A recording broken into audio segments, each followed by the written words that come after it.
Hey, what's up? What's up? It's your girl Neek, and you're tuned in to Neek at Night. And right now, we are currently live, about to continue watching the cross examination of Lil Woody. Okay, now he has been being cross examined for 3 days now. This is day 3 of him being questioned by the defense. Now, the first half of the day has already gone by. I was getting ready and doing other things. I had to finish up some other stuff. I had other business to attend to, but I was watching it, so I am abreast to what was going on. However, now we're going to go into the second part of the day. They should be coming back pretty soon from lunch. Before the break happened, they were talking about an issue with one of the jurors. Now, one of the jurors wants to take up a job offer in Arkansas.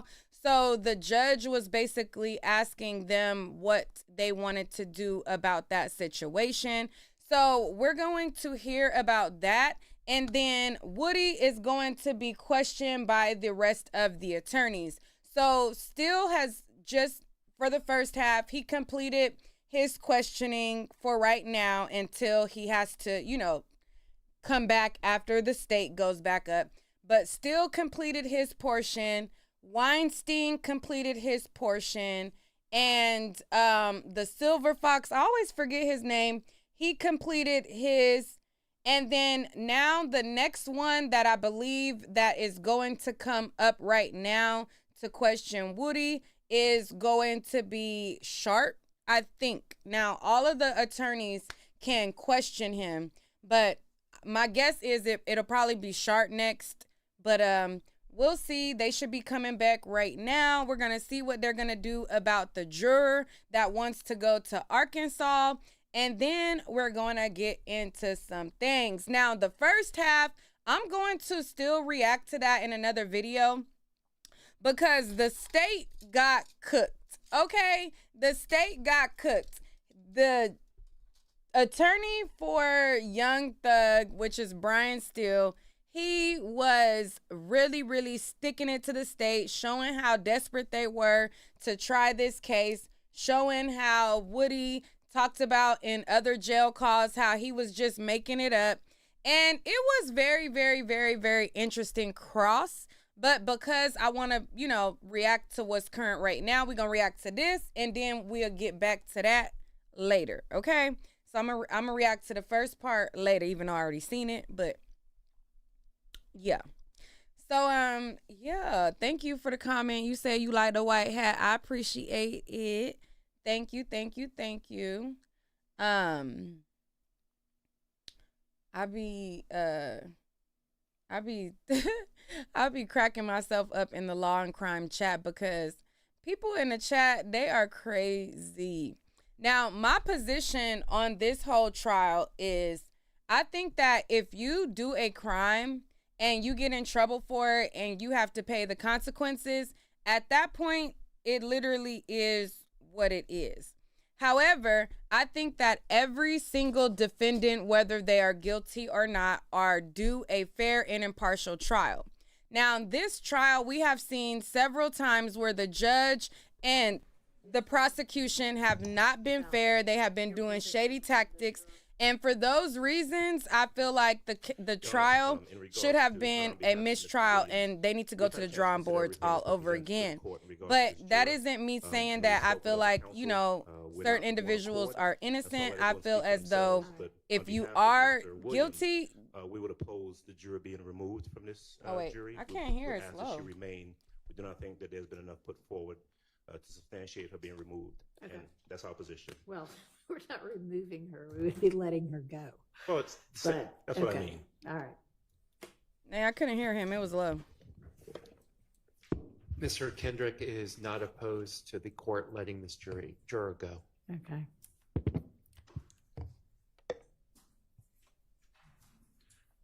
Your Honor, on behalf of Mr. Stillwell, we are opposed to letting this juror go. We are under the impression that she is still getting paid. I am also under that impression currently. So we are opposed to letting the juror go. My impression is that she might have had some I don't know what was going on. Something between her and her current employer, but I mean, all I know is what y'all know. So I couldn't hear what you said without. Okay, well, y'all gonna have to work that out between yourselves. Did he say Mr. Ryan consent? would like to voir dire the witness or the juror to ensure she wouldn't hold it against us if we were to keep her. Okay. Your Honor, on behalf of Mr. Huey, we want her to stay. All right.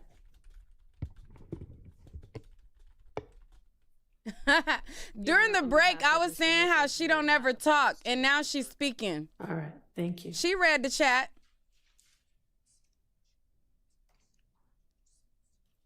She read the chat. I swear to y'all. All right. And essentially, the state's position was, I'll leave it up to the court. Do you have a position one way or another, or? It was essentially that we'd ask that the court just make an inquiry whether or not she's experiencing any kind of hardship that, you know, makes her more inclined to take the job. That's the thing that we were trying to discern, if she's experiencing a hardship that makes it, in her mind, necessary that she take the job because of the 2 months pay that she didn't get from the current position.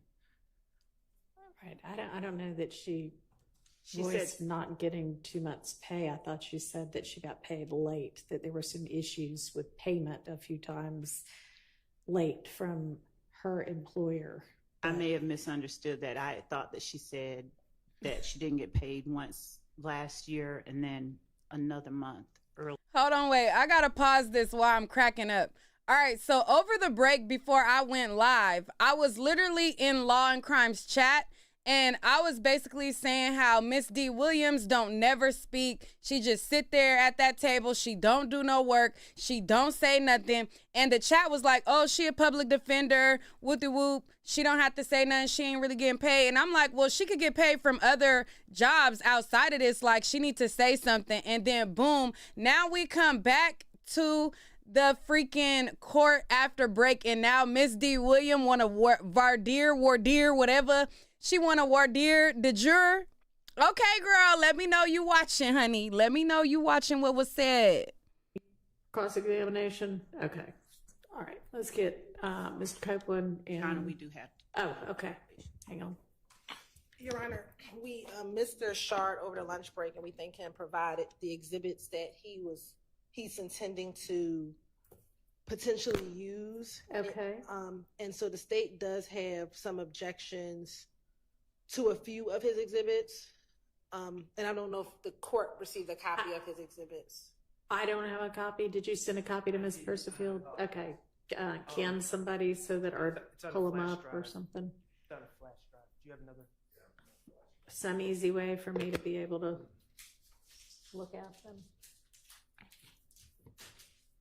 So right now, one of the jurors want to move to Arkansas to take up another job offer.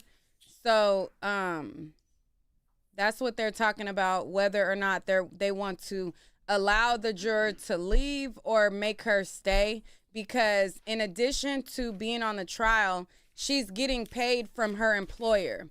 So some of them said they don't mind her leaving, and then some of them were like, nah, she getting paid. Like, she getting paid from work, so why she gotta leave?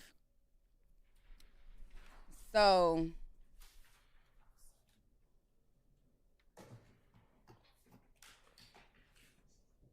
it don't matter how many counts her client got. She still could say Mo, period.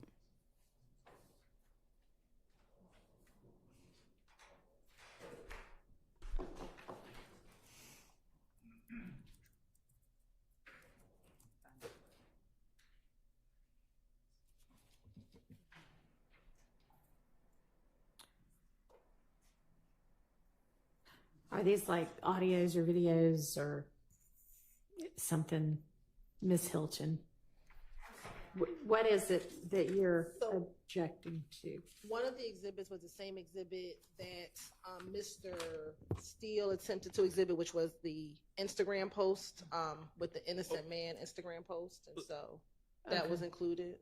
Now, I adopt all of Mr. Steele's arguments for admission, Uh-huh. but based on the court's ruling, I was not Okay. intending on introducing it. The next two exhibits are And Schardt is funny. there's, I think it's DS-27A, which is a warrant for false report of a crime. Mr. Copeland was never convicted. Matter of fact, I think that case was actually dismissed. And so I'm not sure the relevancy of the warrant that. Is this a different warrant than he was presented with before? Yeah, this is That different was for from the the murder murder, warrant. okay. Yes. Your Honor, I can hand up to the court my copy. Okay. And there's two warrants actually, one for false report of a crime and then one for false statements, both which were dismissed by the state. So, Your Honor, this warrant was from 2021. It was pending in the DA's office until earlier this year. It's been pending while this trial is going on. The DA's office, I believe it says January 18th of 2024, no prost, or they said declined to prosecute. I believe that's the third document. Yeah. I'll point out a couple things. First of all, the reason for the decline to prosecute is prosecutorial discretion, not a hole in the evidence. Also, that decline to prosecute says that this case can be, it says at this time, the state declines to prosecute, meaning it can be brought up in the future. And quite simply, Your Honor, the state cannot, it's clear under the law that pending cases against a witness are bias and motive. The state cannot evade the reality of pending cases by just simply dismissing cases against their witnesses before they testify. So this case was pending during this trial. I believe Mr. Copeland, I wasn't planning on introducing any evidence, but Mr. Copeland gave a interview to the Danza Project where he seems to be under the impression that the case is still pending as of that interview. So I don't even know if he's aware about the declination of prosecution. Okay. When was that interview? Look at Miss Love. Look. About Recently, like Okay. between Recent. the last couple of months or I think couple of weeks. last few Okay. weeks. all right. They just do misconduct seems all the relevant. time. And then that's fine that it seems relevant. We just don't think he can go into the warrants. He can say, was he arrested for a false report of a crime and was the case declined? But I'm not sure if he intends to show him the warrants of his arrest. Was he arrested? He was arrested and then the case was dismissed. 3 years later. Well, it just to be clear, Exactly. he was in Arrested. jail. The false report of a crime is he accused a jail guard of using OC spray on him, and the jail reviewed the tape, and the jail guard didn't even have OC spray. Okay. And so that's, I mean, this going into the warrant trial, it was declined earlier this year in January of 2024. Okay. Well, I mean, you can ask him about all of it, and then if it becomes necessary to use those documents, you can use them. Yes, John. What else? They don't want to show how like crooked they have been. Okay.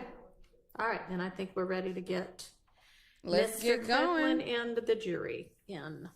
Let's get the party started. To the person in the chat who said why it won't let me support, what do you mean? It won't let you do what, like a super chat? If not, you know, you can always send in a cash app. My cash app is at niquelaclaire, if that's what you were talking about.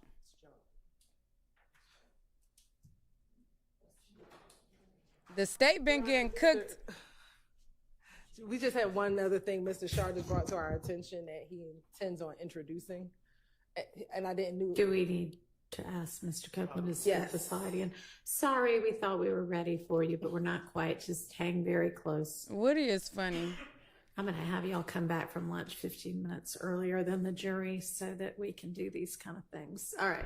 Yes. Your Honor, it appears that Mr. Schardt intends on showing him as a demonstrative a jail outfit. And I don't know the relevance of Why? showing him the jail outfit. Because the theme in this case has been the Fulton County Blues.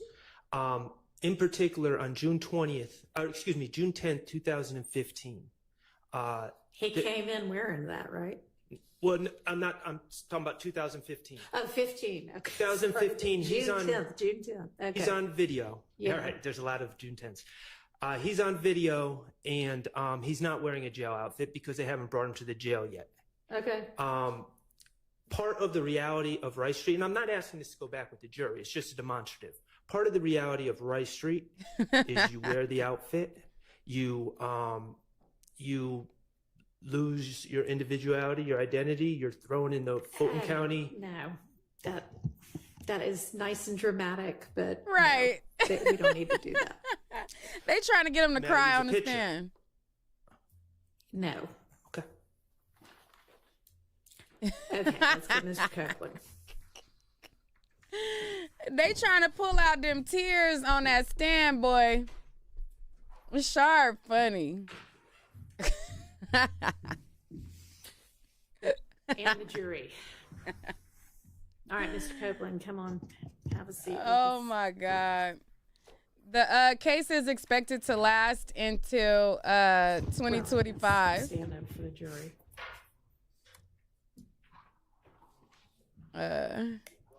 Oh, thank you, J No Cap. I appreciate it.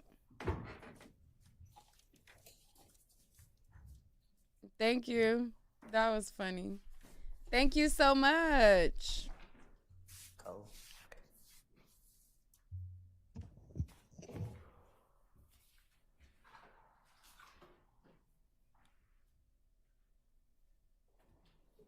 I'm still laughing about that. He wanted to pull out the waterworks with that. The pulling out the damn jail outfit.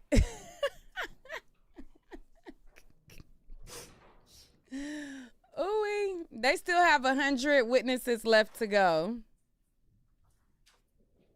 So they gonna be there for a while. Yeah, they still have 100 witnesses to go. And so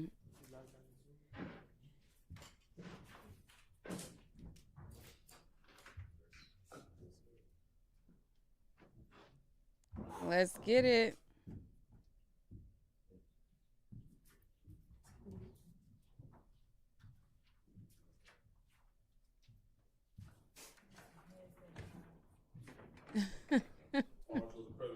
Thank you.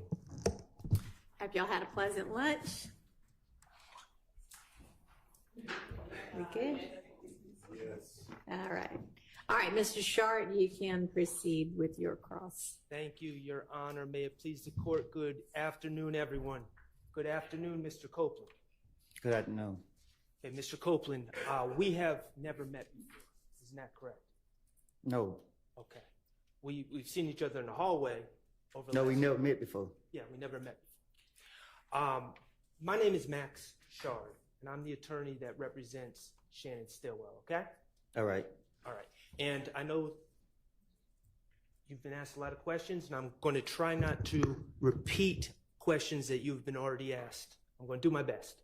All right. All right, great. You do not want to be here today. At all. Okay. And the reason you don't want to be here today is not because you're scared, correct? You know that. Okay. It is because what you said in 2015 was lies. You said it again? What you said in 2015 were lies. Right. Okay. And specifically, when you said that Demekion Garlington told you something at that McDonald's about Mr. Stillwell, that was a lie. Right. You lied to get out of trouble. Right. You lied as part of your finesse to the police. Right. You've testified that if the police mentioned anyone, you were going to come up with a story about them. to get yourself out of trouble. As y'all seen, And the police mentioned Jeffrey Williams. right, They called him a big fish. right, And you lied on Jeffrey Williams. right. Okay. Mr. Copeland, I'm going to ask you, do you still have that listening device? Huh? Do you still have the listening device? What's that? Your The earbuds. Earbuds. Oh, they right here. Yes. Okay. I'm going to play a clip for you, okay? Mr. Kokomo, could you play what has been marked DS230? And for the record, this is a clip from State's Exhibit 378 Yankee Echo, which is the June 10th, 2015 interview, and it's from 9:53:35 to 9:54:10. Let's go.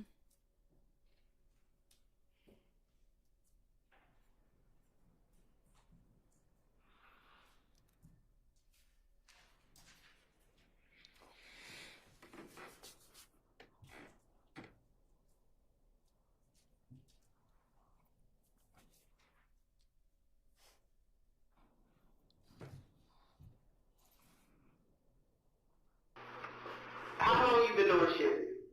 Long and through as hell? Okay. You've been doing Shannon a good part of your teenage adult life, correct? Y'all. Mr. Copeland, is it not playing on your... It just popped up. Okay. Could you start it all over again for Mr. Copeland?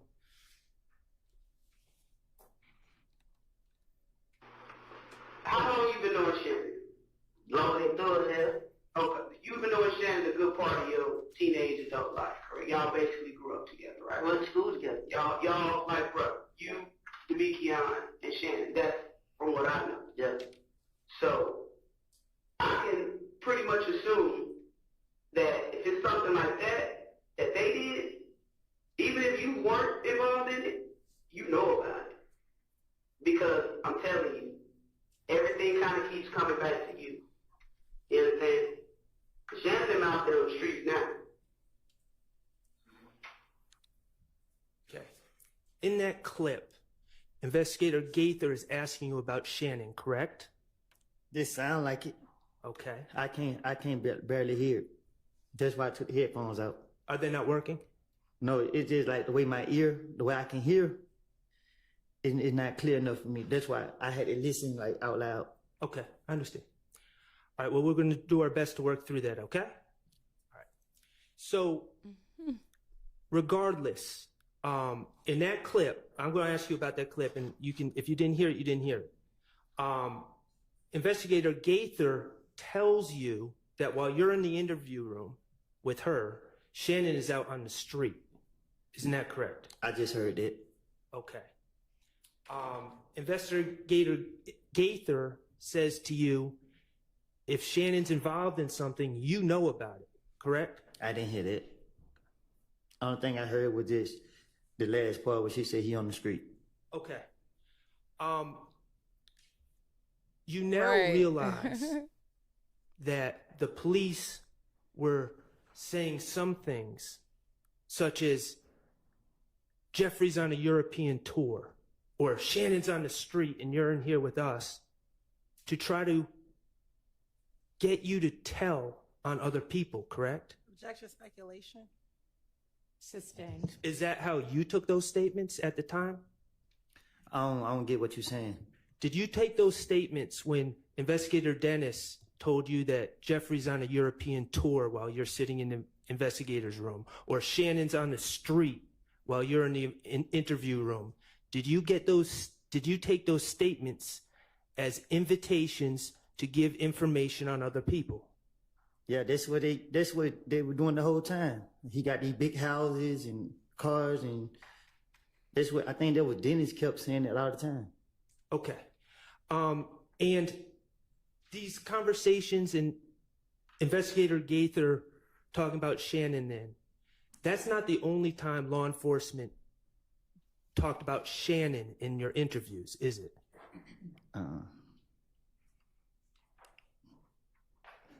They would talk about Shannon a lot. Yeah, right. And let me ask you this. These interviews that we have, Are those the only time you talk to the investigators about this case? No. Okay. You would have phone conversations with investigators, right? Yes. Phone conversations with Investigator Gaither that aren't recorded? What you mean? Did you record the phone conversations? Mm-mm. Have you ever heard a recording of the phone conversations? No. Okay. So as far as you know, phone conversations with Investigator Gaither, you had those, right? Yes. And as far as you know, they're not recorded. We had conversation that I ain't heard. How many conversations would you say you had with Investigator Gaither from January 1st, phone conversations from January 1st to, we'll say June 10th? Weekly, daily? A lot. Okay, what about Investigator Thorpe? You talked to him on the phone? No. Okay. What about... But I did, but... Not as often? Yes. Okay. What about when they bring you to the interview room? Okay, obviously we see videotapes of you in the interview room. Do the police talk to you outside of the interview room before you go in there? Yes, they do it all the time. Okay. And are those conversations about what you need to do? Yeah, some like that. Okay, and what officers had those conversations with you, to your recollection? Shit, everyone they have me. Okay. So the bottom line is you said that the state were asking about Jeffrey when Mr. Steele was asking questions, right? Yes. Okay. The reality is the state was also asking about Shannon. Yes.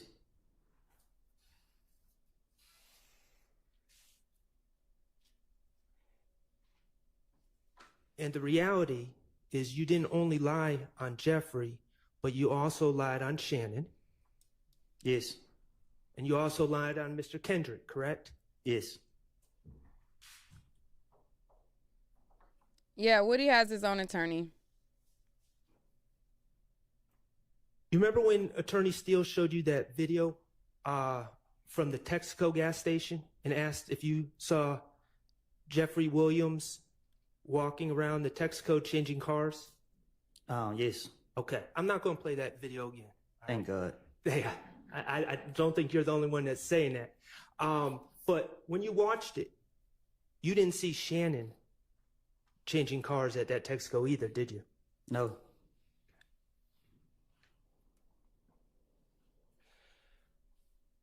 Regarding these lies you told in 2015, you have repeatedly told the state that they were lies, correct? I told everybody who listened to me. Okay.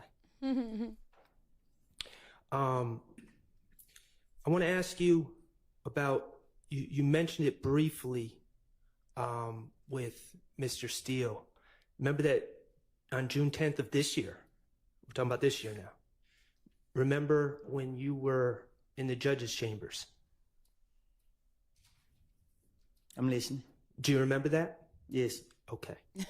And just so we're clear, you didn't request to speak to the judge or the prosecutors, did you? I had no clue where I was going. Okay. And you had been in jail the weekend before. Yes. And guards brought you to the judge's chambers. Took me straight in there. Okay. And when you were brought to the chambers, Miss Hilton was there, correct? Yes. Okay. And the SWAT team. And security, whatever they were. You saying the SWAT team. I was not there. No, I didn't see you. Okay. Mr. Stillwell wasn't there. Who? My client, Mr. Stillwell. Shannon. No. Okay. And none of the other defense attorneys were there? No. Okay. They keep bringing up this ex parte. I want to ask you about some things that were said in that interview. Now, you're aware there was in that meeting on June 10th, okay? Now, you're aware that there's a transcript, correct? No, Woody not in jail. Okay. Have you seen the transcript? It was sent to me, but I didn't never look at it. If I ask you about things that were said in the meeting, would looking at a transcript help? I guess. Okay. Your Honor. Yes. May I approach with what's been marked as DS-33, which is the transcript from the June 10th, 2020. Yeah, but I mean, ask him about it first.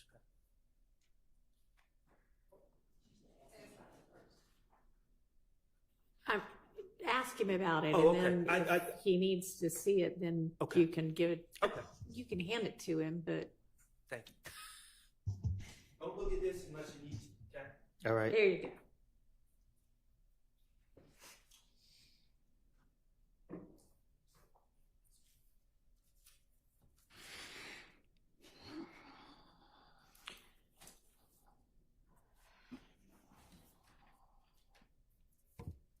Mr. Copeland, in that meeting in the judge's chambers, did you tell Ms. Hilton that you've never been truthful in your life?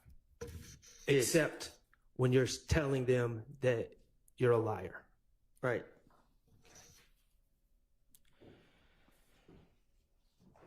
In that meeting, did you tell Ms. Hilton that, I won't get the quote,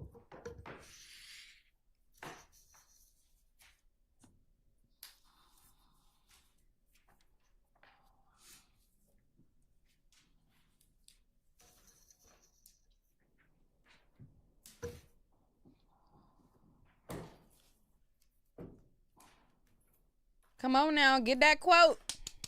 Chop chop. We ain't got all when the day. police question me, they don't question me every time they lock me up.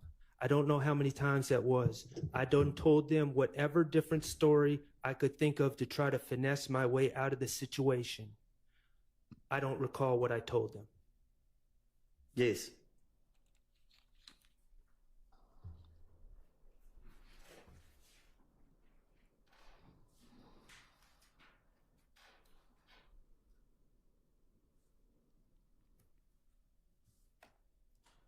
Did Miss Hilton tell you when talking about lying? But if I know that you are lying about that, I do not intend to do that. If I know that right now he's lying, I know he's lying, I'm not going to charge you because I don't know your reason for doing that. Is that, did she tell me that? Yes. Yes.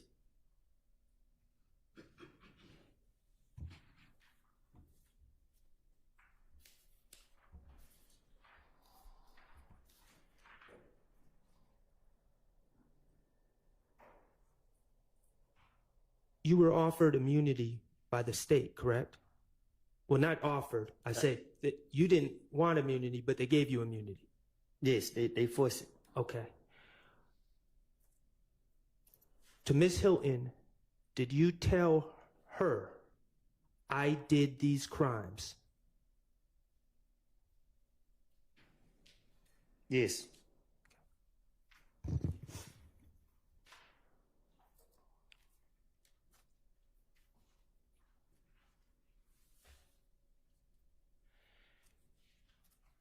And they have insisted that you testify, correct? Yes. They have told you it's okay if you say, I don't recall, when asked about your prior statements, correct? Huh? They told you can say, well, let me back up. In preparation, the state's met with you several times in June of 2024, right? I don't know what you're asking me. Okay. Take yourself back to June 2024, okay? That was before. What year this is? This is 24, so a couple of months ago is what he means. a couple of months Not what ago, year. Right? Before you testified at all. You remember the week before you testified? Mm-hmm. Okay. You remember when the state and Miss Hilton and maybe some other people started coming to find you in the community? Yes. Okay. You had a lawyer at the time, right? Yes. His name was John Melnick? Yes. Okay. Jonathan Melnick. To your understanding, did the state, when they were trying to find you in the community, did they reach out to your attorney or did they go behind your attorney to talk to you? Objection, Your Honor, relevance. So To your understanding? on the relevance, I mean, we've kind of been through all of this. Can I? Try a different question. Was Mr. Melnick there for those meetings with Ms. Hilton in the community? No. They took you to the courthouse one day before you were to testify, correct? No. 2 days. 2 days before you were to testify. And was Mr. Melnick there for those meetings? No. And you told the state that what you said in 2015 was lies. I told Ms. Hilt. Right.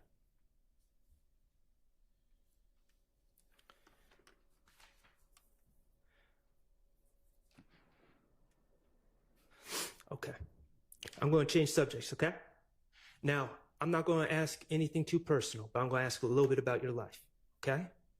Is that okay with you? No. All right. Let me ask you this. At some point in your life, you lived in Mechanicsville. Mm-hmm. Yes. Okay. And as I understand it,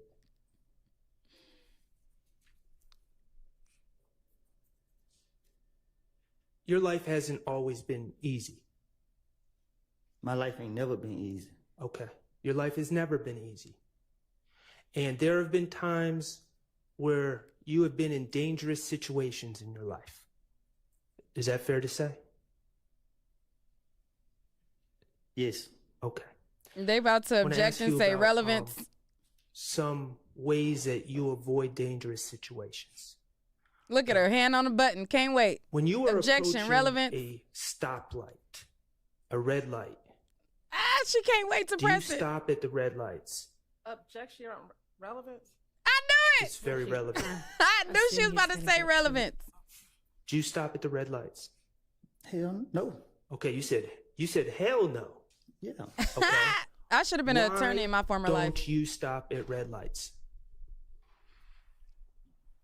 Because I want to live. Okay, and when you say because you want to live, what are you afraid of at red lights? What is your concern? Somebody pulling up on the side of my car.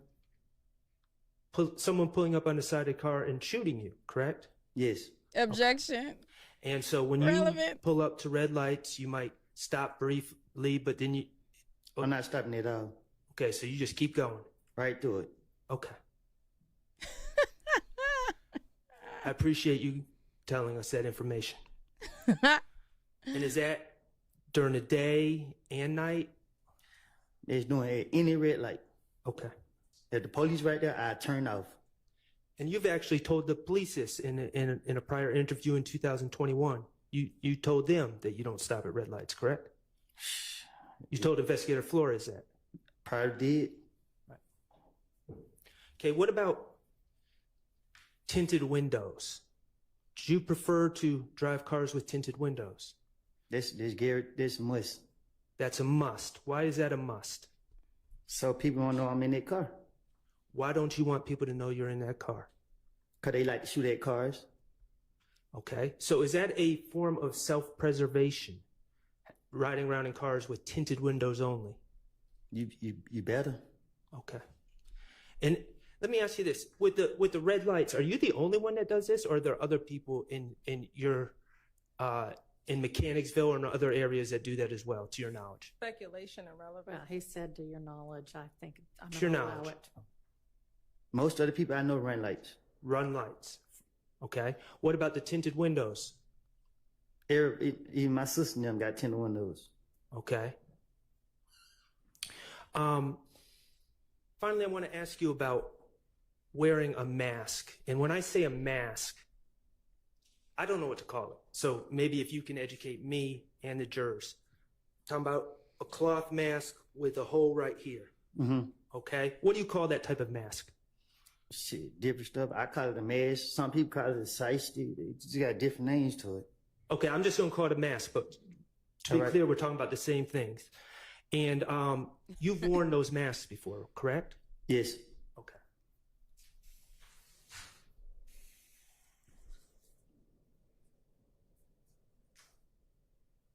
This is funny. Your Honor, may I approach? You may. Even my sister got tinted windows. I am handing you what's been marked DS29A and DS29B. Okay, are those pictures of you? Look like it. Okay. And are those pictures of you? You're not doing anything illegal in those pictures, correct? No. Okay. I mean, correct. Correct. I'm not doing that illegal. Right. You are wearing those masks I talk about in those pictures, correct? Right. Okay. Mr. Kokomo, could you publish 29A and... They're not admitted yet. Oh, I'm sorry. Your Honor, I move to admit DS 29A and 29B. We object to relevance. I assume this is going to be kind of the same lines of testimony. They're admitted over objection. Mr. Kokomo, could you just publish one of them? 29A.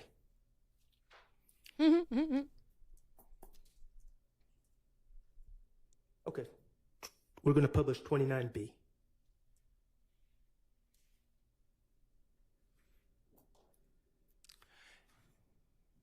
They can't Okay, now, wait.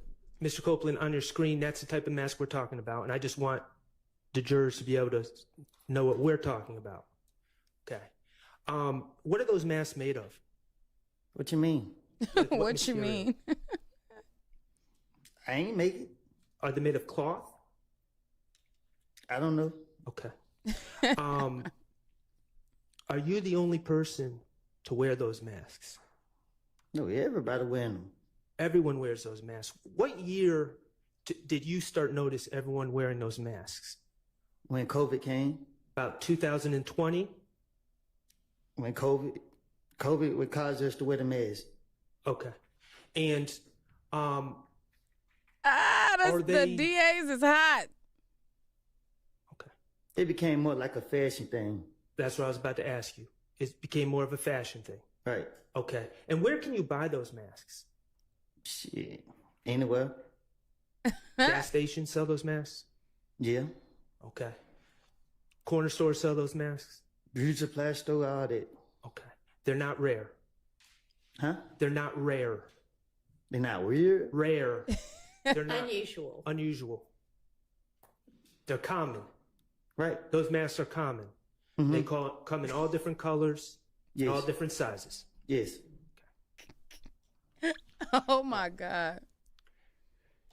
Just because you're running a red light, does that mean you're committing a crime Yes. other than a driving infraction? It depends on, yeah, I guess. I don't know. Well, you do it to preserve yourself, correct? To avoid being shot. Right. Okay, avoiding being shot is not committing a crime, is it? You're just protecting yourself. Okay. When you're riding around in tinted windows, you ride around with tinted windows to the grocery store and other places you go about on your everyday life, correct? Right. Now, I said objection on this point. I just don't know if this is a relevant line of questioning. I'm asking Well, because it's it relevant. is cumulative. Okay, well, I have one more question. Okay. When you're wearing that mask, you just wear that mask in your everyday life, when you're going to the store, when you're going to run errands, doing whatever, correct? Right. All right, thank you. Okay. Mr. Copeland, you said that Rice Street is the worst place in the world. Yes. You have said that you'd rather die than go to Rice Street. Yes. Okay. The You comments talked be about so funny. your stay in Rice Street in,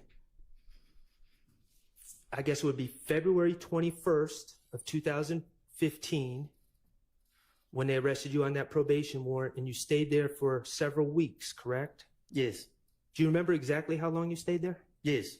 How long? 3 weeks. 3 weeks. Okay. So that would have been February 21st to the middle of March of 2015. Yes. Okay. And in that, first of all, in Rice Street in general, there's dorms, right?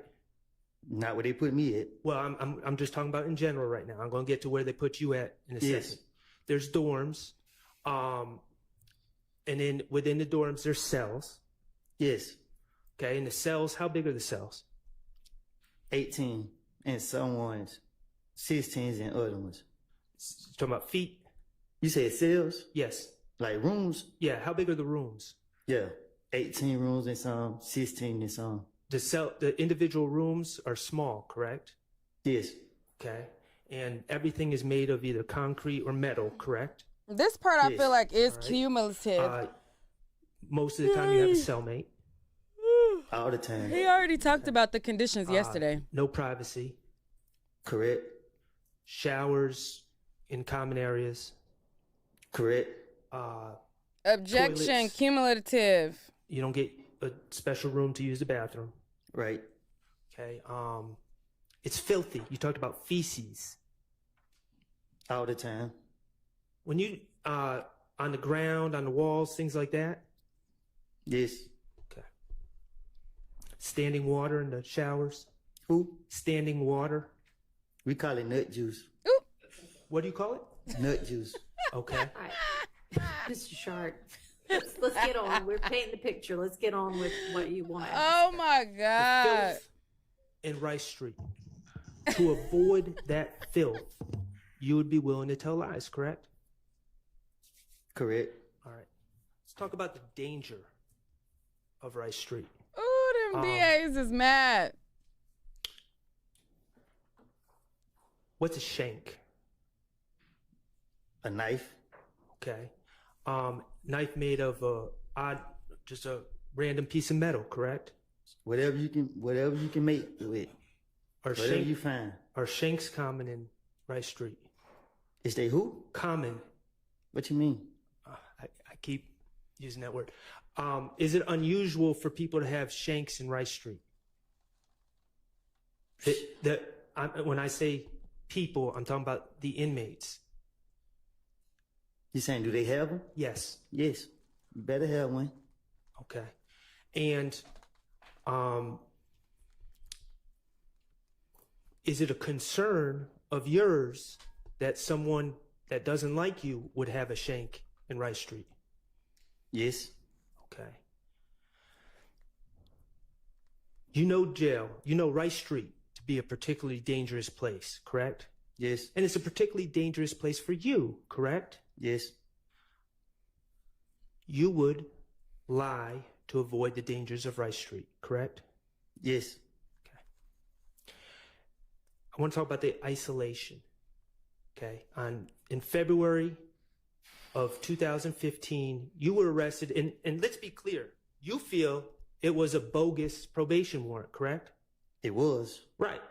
You were on probation and they accused you of not completing your community service. And I didn't even have community service to do. And even if you did, you never heard of anyone getting locked up for failing to do community service on probation. I even called my probation officer and she said she didn't do it. Right. I understand. And so when they locked you up in February of 2015, they put you in isolation, correct? That's what you want to call it. Well, you said, I think the way you described it was the medical unit. There was sick people. It was disgusting. People were talking to themselves.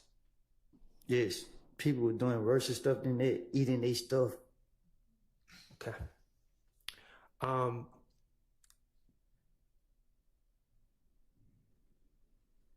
You would lie to avoid going back to that place that took you and put you in February of 2015, correct? It's my now? No, I'm talking about on June 10th of 2015. You would have lied to avoid going right back to where they had you 3 months earlier. Right. Okay. All right, let's get to the meat and potatoes now. Let's get to it, Schardt. Let's go. Mr. Kokomo, could you play DS23Q, which is States 378 Yankee Echo, June 10th, 2015 at 4:16:13 to 4:16:36.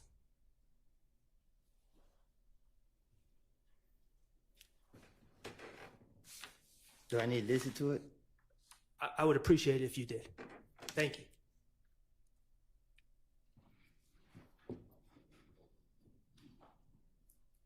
Man, I really be dead in here anyway.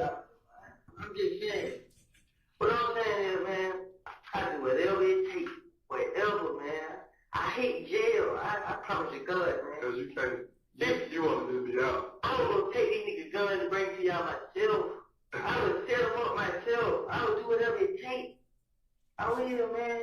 When he's saying that, he sound like he'll say, and Ms. I Copeland, that suck was you your.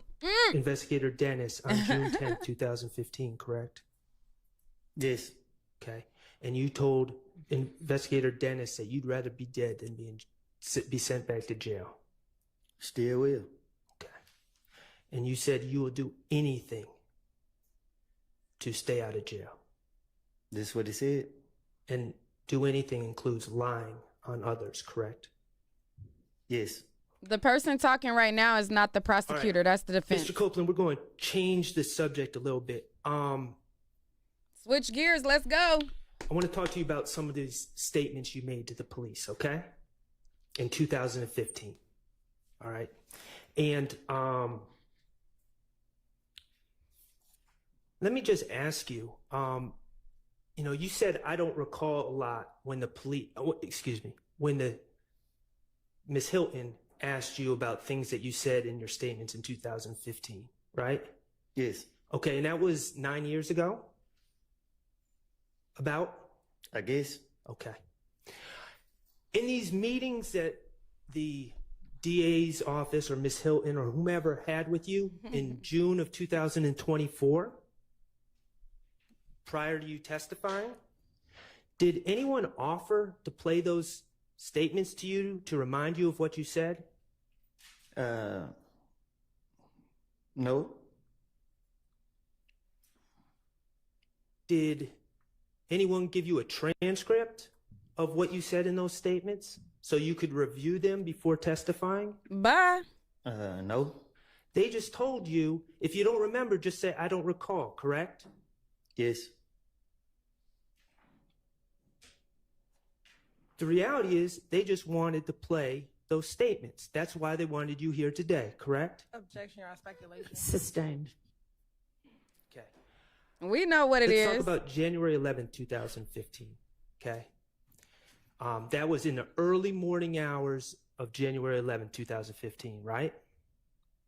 What? You met with Detective Thorpe. in Oh, the yes. Early morning hours of January 11th, 2015. Okay. And you've stated you went to that meeting. You went voluntarily to clear your name, correct? Yes. Okay. And you met with Detective Thorpe at the police headquarters, correct? Yes. You knew Detective Thorpe to be the lead investigator on the Donovan Thomas case. That's what he told you. I can't remember. Okay. Certainly, he asked you questions about the Donovan Thomas case, correct? Yes. Okay. And let's just talk about the timing of this meeting. Oh, man. Come on now. Make it good for me. Get to it. If, and I know we're saying it did not happen. I want to be clear on that. If Debunking had told you something at the McDonald's, right? Now listen. This meeting with Detective Thorpe would have been hours after Debunking made that statement, correct? It would have been the same night, just after midnight. But he never told me that. I understand. I understand he never told you that, but I'm saying if he did. Are you saying that? The meeting was mere hours after. It would have been. Right, it would have been. Okay. And Detective Thorpe asked you about the Donovan Thomas shooting, correct? That's what his papers are calling me down now. And you showed up, and you went through your movements that day, correct? Yes. Your movements from January 10th, 2015. I think I did. He asked me where I been. That's what you asked me? Right. And you went into details about everything that happened that day, correct? I guess. Okay. That meeting on January 11th, 2015, you never claimed that Debunking Garlington told you that Shannon Stillwell, Diamante Kendricks, Doo-Wop, and Nard killed Donovan Thomas, did you? You never told him that on January 11, 2015. No, I didn't. Okay. And the reason you didn't tell him that is because you hadn't made up that lie yet, correct? Right. Okay. Let's talk about January 28th, 2015. That was your second recorded statement. And I understand what you've testified to. There may have been phone calls and all sorts of other communications in between there with police. But January 28th, 2015 was your second recorded statement. Okay. You met with Investigator Dennis, Investigator Gaither, and Detective Thorpe on January 28, 2015, correct? I don't know the date, but yes. Okay. And they certainly asked you about the Donovan Thomas shooting, correct? I don't remember what they asked me. Okay, well, I'm going to play a clip, but you would agree that January 28, 2015 would have been 18 days after, if Debunking Garlington had told you that information, it would have been 18 days later, this statement. I guess. I don't keep up with time. Okay, 28 minus 10 is 18. So 18 days between January 10th, 2015 and January 28th, 2015. You with me? All right. All right, cool. Mr. Kokomo, could you play DS20A, which is states 378 Look Yankee at the man Bingo about to from fall asleep next to 722:37 to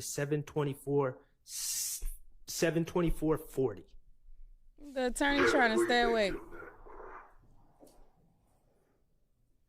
Okay. You're prime suspect, but move yourself out, people. Okay. Did you hear Investigator Dennis ask you, who do you think killed Nut? Yes. Okay. Go ahead.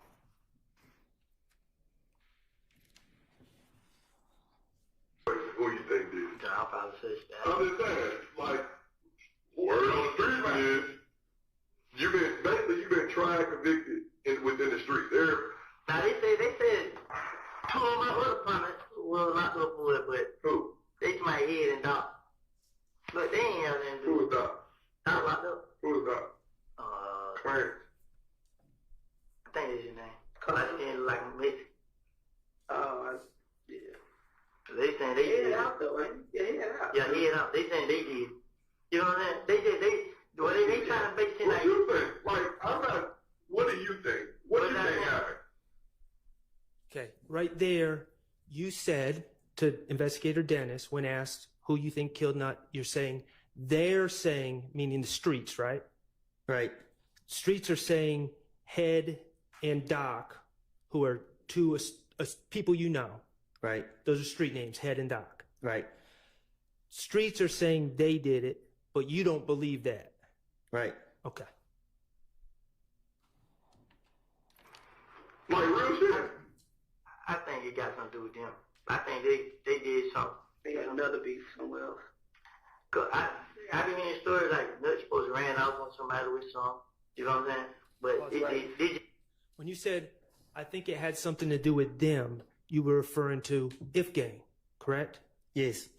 Okay. And I paused in the middle. I probably shouldn't have, but you started talking about the rumor was Nut ran off with something. That's what I said. Okay. And something would be narcotics. Yes. Okay. It's on the coast. I'm reaching on him because I'm with Doug and Birdman. Right. And they come back to them. Right. So they're Nut's supposed to ran off on somebody with some and some jury. I don't know if they didn't say what it was. It's like he's supposed to ran off on them with something. And Rich Homie Quan supposed to give him $50,000 to meet a new plug. Like Rich Homie Quan told him this out of his mouth. Yeah. Then Rich Homie Quan like he got $25,000 to have Tate killed. It's like from the picture you just showed me? Nah, Tate who just got shot the other night. Oh, in the car over there. Okay. He had 25. Okay. So you continued to say that the rumor was that Nut, or I should say Donovan Thomas, you said Nut, ran off on someone, and that something would have been narcotics. That's what I said. Right.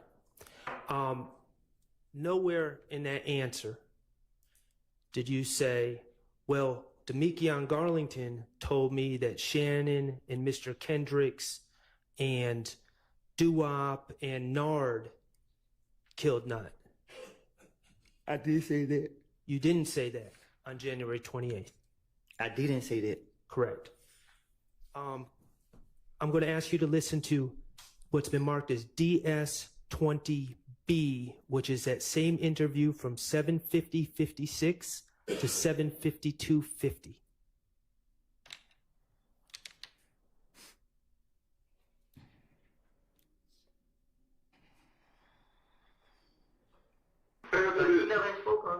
Why was people saying Birdman have something to do with all this? Because that's what they gonna do. They gonna do what they, like, I realize it. You know what I'm saying? They say they bagged me up. It might be, but they paying for it. So. They finance it. Yeah, that's what they saying. So I just like, man, whatever. What about Nut stole his watch? Stole what? Birdman watch. I doubt it. Because when you go in Birdman house, you're not gonna go in their room. That's Shannon calling right there. But, like, every time I be in the Birdman house, you go in the living room, don't nobody go in his room. What about Kels and Greedy stealing the watch, still in front of the club? You never heard anything back. What about Kel knocking off Nut? Doubt it. No. I ain't gonna say I doubt it, I ain't heard that. I'm gonna say I doubt it. I don't know. Because when him and Thug, like, he was just like, well, call Nut, I'm gonna tell Nut about this. Like his big homie. Yeah. Like the big brother, like I'm telling like the boss. Yeah, like he just like I gotta tell Nut what he need to say. I was looking at him like, why you gotta tell Nut? But I ain't never seen that, but right here. What about Thug knocking off Nut? Like I said, I really can't say, like, when it comes out of Nut, I don't know. I don't know nothing about it. Who did you hear? You said that you heard just in the streets that Head and who's the other dude? But they say they got locked up for it. Head got locked up with the gun, they killed Nut, and all this shit here. Who told it? It'd be 50% true, 50% falsehood. It'd be 100% lie. No, he did get locked up. Okay. So in that clip, Investigator Dennis is again asking you about your theories about who killed Donovan Thomas, correct? That's what I heard. And he floated a theory about Birdman being behind killing Donovan Thomas because Donovan Thomas stole a watch of Birdman's. Right? You heard that? Yes. And you said you don't know anything about that or you doubt it, correct? Yes. All right. And then he asked about Greedy. And Greedy is Donovan Thomas's brother, right? I guess. Okay. And you said you didn't know anything about that. Right. Okay. And then he asked about Kel. Yes. Kelvin Watts, Shell Kel, killing Donovan Thomas. And you said you never heard anything about that. Yes. And then he asked about, I think he said Thugger. We're talking about Jeffrey Williams. And you said you don't know nothing about that. Right. Correct? All right. That second time when you were asked about your theories about who killed Donovan Thomas, you never said that Debunking Garlington told you that Shannon, Mr. Kendricks, Nard, and Doo-Wop killed Donovan Thomas, did you? Because he didn't tell me that. I understand. Okay. I'm going to play DS20C, and I'm going to ask you to listen to this clip as well.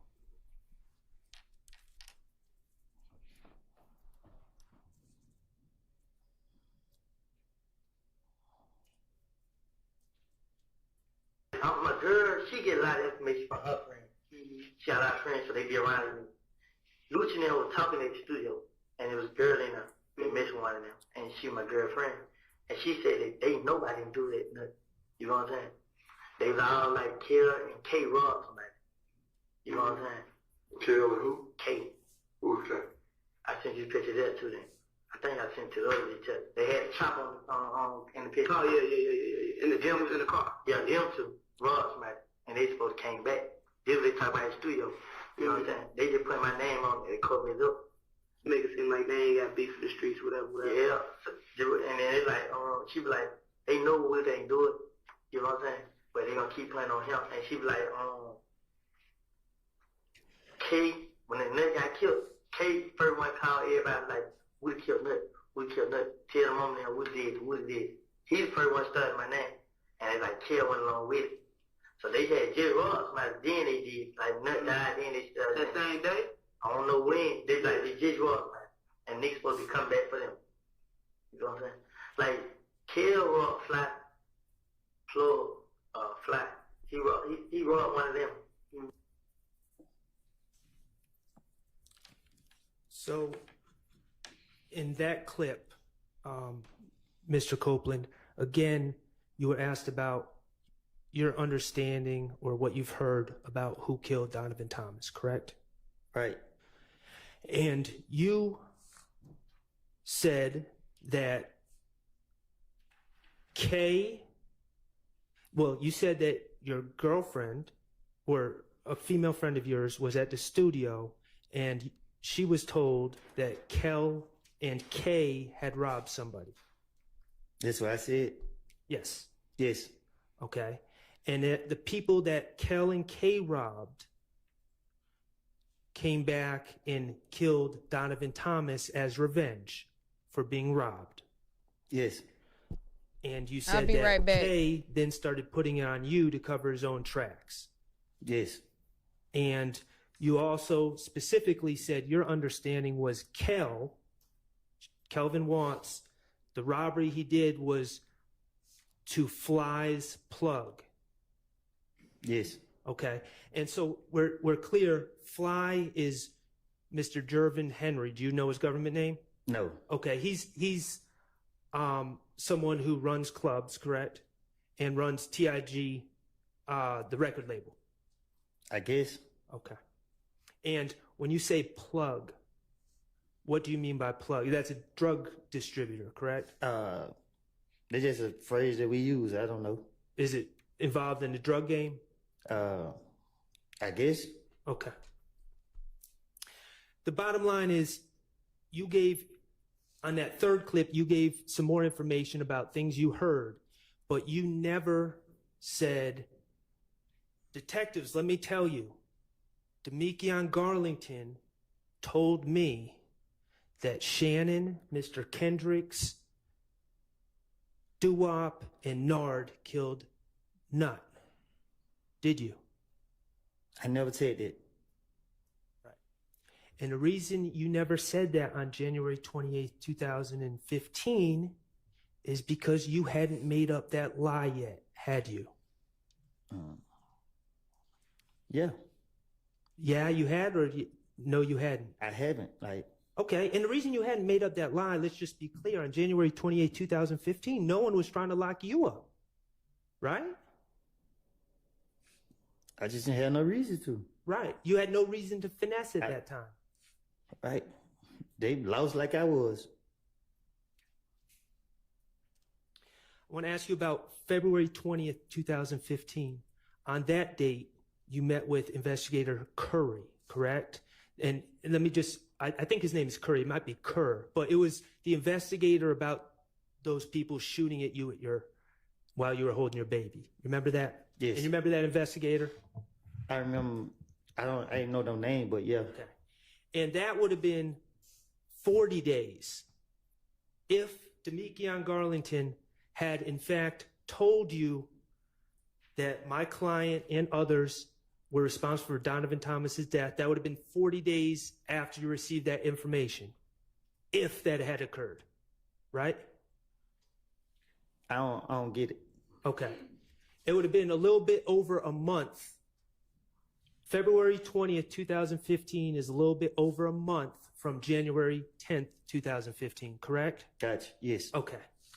And you were asked in that interview about the Donovan Thomas situation, right? Yes. Okay. I don't remember. I don't know. All right. I can't.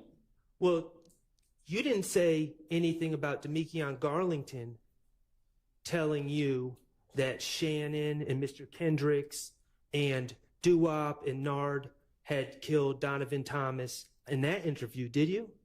No. And the reason is because you hadn't made up the lie yet, right? Right. February 21st, Detective Gaither and Detective Thorpe had you in there. And they were arresting you for that bogus probation warrant, right? Yes. And you knew it was bogus. You didn't think that it was actually going to stick, did you? Right. They asked you about the Donovan Thomas case. And this would have been 41 days after Debunking supposedly gave you that information, right? Right. And you never told them that Debunking Garlington told you that Shannon, Mr. Kendricks, Doo-Wop, and Nard killed Nutt, did you? Right. We can agree that in the 4 recorded meetings prior to June 10, 2015, you never claimed Debunking Garlington said those things about my client or Mr. Kendrick, correct? Right. Okay.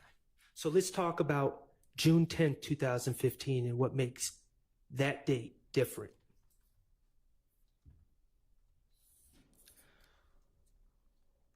On June 10th, 2015, okay, we're going to that interview. You with me?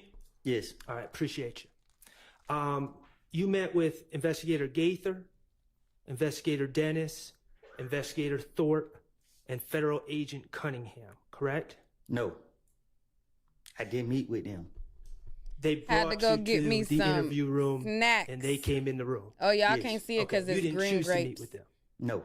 All right, and let's just talk about the circumstances, and I'm going to show you a picture that's already in evidence. I believe it's 378 Yankee Echo 1. If I may approach and get that, Your Honor. You may.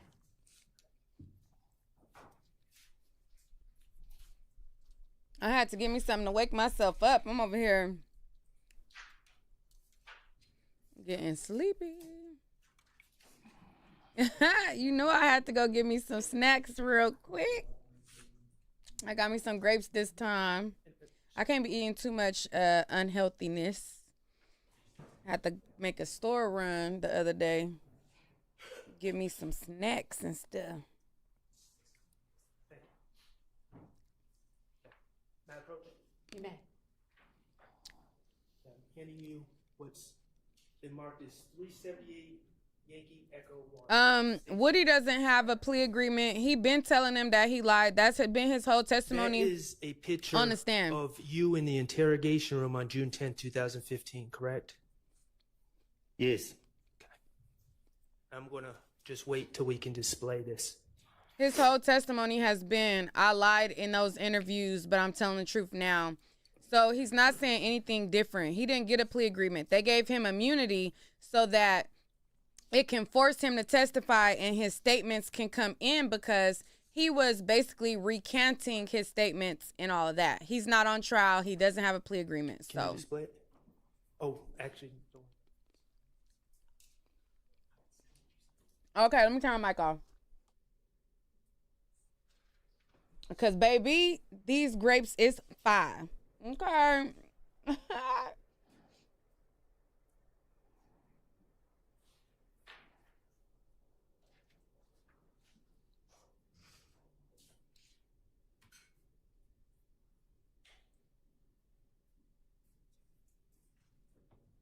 I be eating these too. These is fire too. These Belvita Thank you, breakfast Mr. biscuits. They All fire too. Mr. Copeland, when you go to jail, you wear a blue jail outfit that's given to you by the Fulton County Sheriff Department, correct? Yes. Okay, and it says Fulton County Jail or Fulton County inmate on the shirt and the pants, correct? Yes. You absolutely hate wearing that blue outfit, correct? Without a doubt. Okay. In this picture, you are not wearing one of those blue outfits. You're wearing street clothes, correct? Right. Okay, but let's just be clear. In that picture on June 10, 2015, when you're being interviewed, your hands are shackled together, correct? Yes. You have leg irons on, correct? Yes.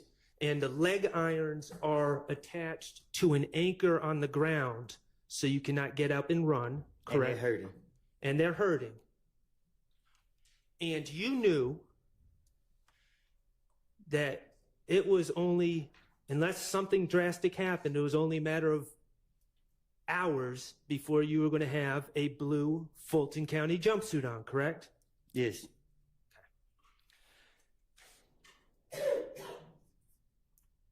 The circumstances of you being brought to that interview room on June 10th, 2015, were federal agents kicked down Miss Quarterman's door. Yes, these grapes so fine. That day, correct?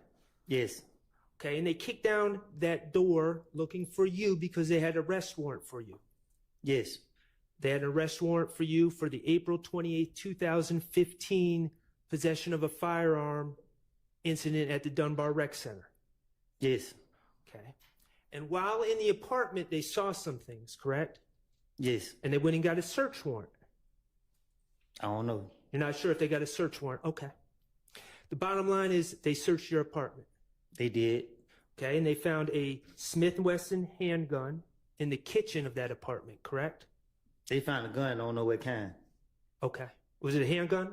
I never saw it. Okay. They also found a stolen laptop computer in your apartment, correct? That's what they said. All right.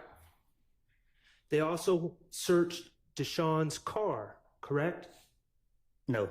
Well, didn't they find stolen IDs and other stolen property? That was a rental car from Okay. her mama rented. Okay. Okay, thank you for that clarification. They found a stolen IDs and other property in a rental car that was associated with you, correct? That you had been driving. Yes. Okay. And also on June 10th, 2015, your daughter's birthday was coming up. 7 days. 7 days from that date. Yes. And you had plans to have a big celebration for her birthday. Yes. Okay. Even though you didn't have a blue jumpsuit on during the interview, Investigator Gaither informed you that you were under arrest for various charges, correct? Yes. And you were under investigation for various other charges. Yes. Okay. She told you that you were being charged with possession of a firearm by a convicted felon for the gun at the Dunbar Rec Center. Yes. She told you that you were being charged with reckless conduct for leaving the gun on the bleachers at the Dunbar Rec Center. Yes. She told you that you were being charged with gang charges for possessing a gun at the Dunbar Rec Center. Yes. And you knew that you knew that you weren't getting a bond for the gang charges at Right. first appearance. Right. You were going to have to sit for a while because of those gang charges. Yes. Unless something drastic happened. Yes. You were also told that they were that they were investigating the stolen MacBook computer found in your apartment. Yes. You were told that they were investigating the stolen IDs and other property that was found in the rental car. Yes. And Investigator Gaither told you that she knew that stolen property found in the rental car was taken during a series of auto breakings in the area, correct? Yes. You also had a Henry County bench warrant. Yes. I believe you had another bench warrant out of the city of Atlanta involving a four-wheeler. You don't remember that? Yeah, I don't remember. Okay, that's fair. And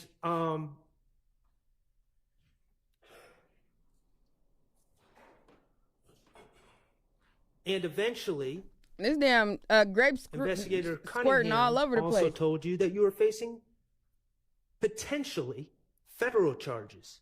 Yes. For the gun that was found in the apartment, correct? Yes. Okay. Investigator Gaither told you it's real now. It's about to be real, right? Yes. What'd you take that to mean? Exactly what she said. She was telling you, the way you took it, it was time to get to talking, correct? Yes. If you wanted to get out anytime soon. Yes. They told you that there was no way around that charge at the Dunbar Rec Center, that it was on video. Yes. That you were dead to rights. Yes. That they had all the control in the situation, correct? Yes. I think it said open and shut case. And let's be clear. Even though you don't have that jail uniform on in this picture, you were thinking about how you just got out of jail 3 months prior. You had just been in jail in that horrible unit with feces and people talking to themselves and people eating whatever they were eating and the isolation. And you were thinking about that on June 10th, 2015, correct? Yes.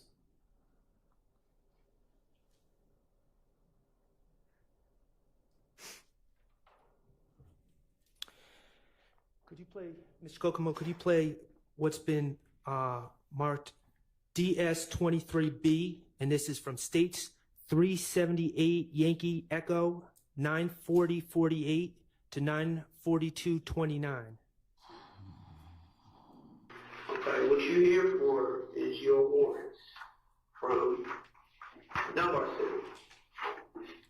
Can you tell me what's going on with that?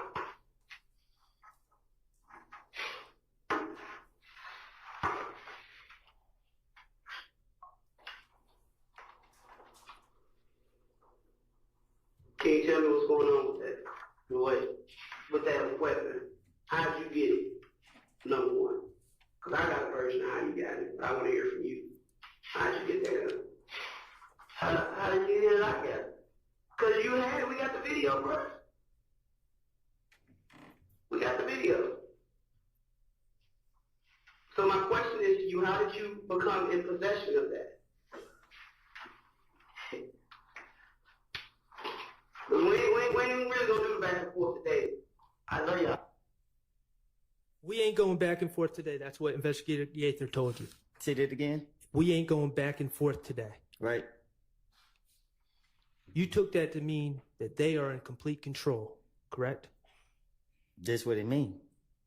You took that to mean that you needed to tell them what they wanted to know, or you weren't getting out, correct? This is it. That's what I took it as. You are, because I'm sitting at that place. This is an opportunity for you to help you. I'm asking, not you. Okay. You just heard Investigator Gaither say, this is your opportunity for you to help you. Heard that? Yes. You took that to mean that this is your chance to give the state or give the police what they want to help your situation. Nah, this is game time. It's time for me to finish my way. Okay. And do you remember when Attorney Steele played that video, I guess it was yesterday, with Agent Cunningham talking about the federal charges? Okay, I'm not going to play that video again. Thank you. But I am going to talk to you about a few things that were said. What you asked, I got charges with the feds, and Agent Cunningham said, it's up to you. It's totally up to you. Do you remember that? Yes. Okay. The police are telling you that you can talk your way out of this situation if you work with them, correct? Yes.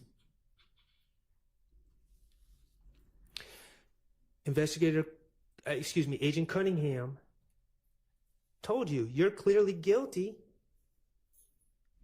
She told you that they had you dead to rights. Do you remember that? I think she said open and shut case.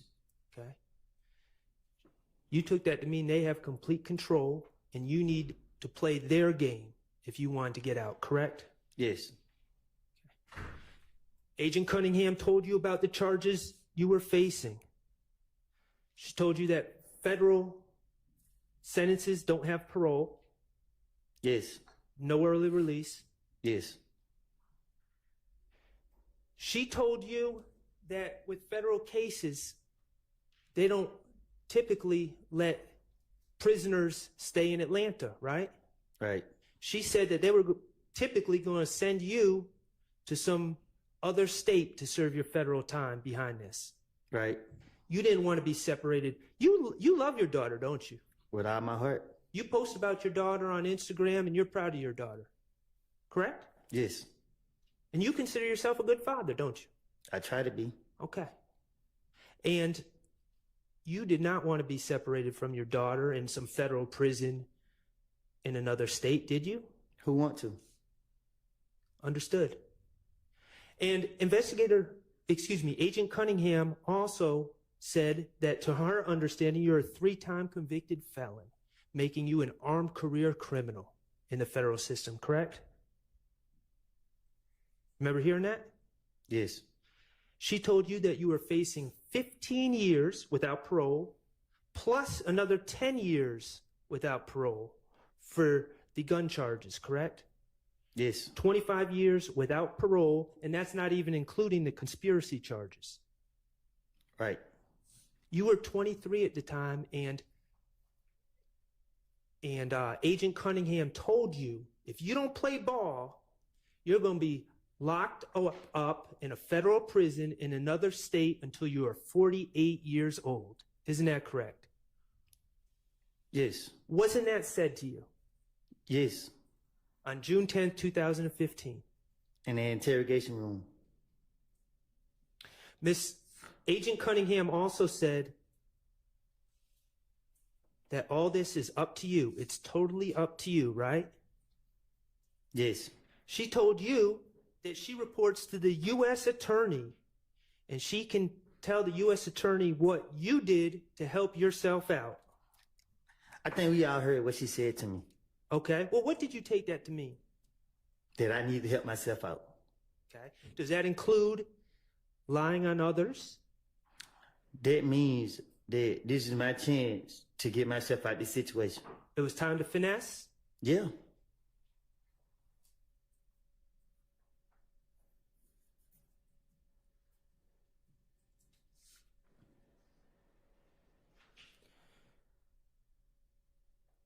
Could you, Mr. Kokomo, could you play 23E?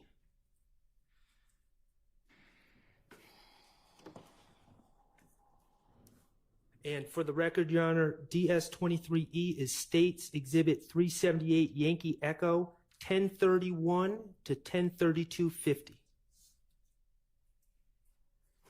Do you understand the rank that nothing has? Do you understand the rank that nothing has? Yeah. What was he? I don't know. I didn't know he was. He was like the 3rd or 4th ranking blood in Georgia. But what I'm saying is, bro, they were between third and nothing. You didn't let me finish though. When you go to prison, your name is on there, regardless of if you did or if you didn't. Thug ain't in jail. Thug ain't in jail. Thug on the European tour or whatever the fuck. Did you just hear Investigator Dennis pointing out while you're in the interrogation room, Thug, Mr. Jeffrey Williams, is on a European tour? I couldn't understand nothing that was said. Okay. Did Investigator Dennis bring up the European tour that Jeffrey Williams on? Is that something you brought up, or Investigator Dennis, to your recollection? I guess he did. Okay. Can you keep playing? The one that's going to go courtside for that. And it ain't no protective custody. It's you. So you the one that's going to have to speak on what you need to. If you need to speak on what you need to speak on, help. Okay. Did you hear Investigator Dennis say that you were going courtside? Yeah, I can't hear it the way it sounds. Okay. And that's okay. Did you hear him? I'm just going to keep asking. If you didn't hear, you didn't hear. Did you hear him saying that there's no protective custody? I don't know what he said. Okay. I can't say I can't. Did you hear him say, you need to speak on what you need to speak on, right after bringing up Jeffrey Williams and the European tour? Y'all ears work better than mine. So you heard what he said. Okay. I can't say. Okay. I'm going to play another portion of the clip. I'm going to ask you to listen, but I understand if you can't hear it, you can't hear it. Continue to play. Yourself. That's what you gotta think about But yourself. even though I'm still going to jail. Period. You going to jail today. But you can determine how long you want to stand for interim. Did you hear Investigator Gaither tell you you're going to jail? I heard that. But you get to determine how long. Nah, I can't hear it again. Yes. What you gotta think about But even yourself. though I'm still going to jail. Period. You going to jail today. But you can determine how long you want to stand for interim. What did you take that to mean when Investigator Gaither says you're going to jail, but you get to determine how long? She gave me hope. And what would you have to do to determine? You wanted to not be in jail at all, but certainly not long, correct? Right. So what did you feel you needed to do? Listen to her and seek and I finish my way out of it. Does that include lying? That's the first thing first.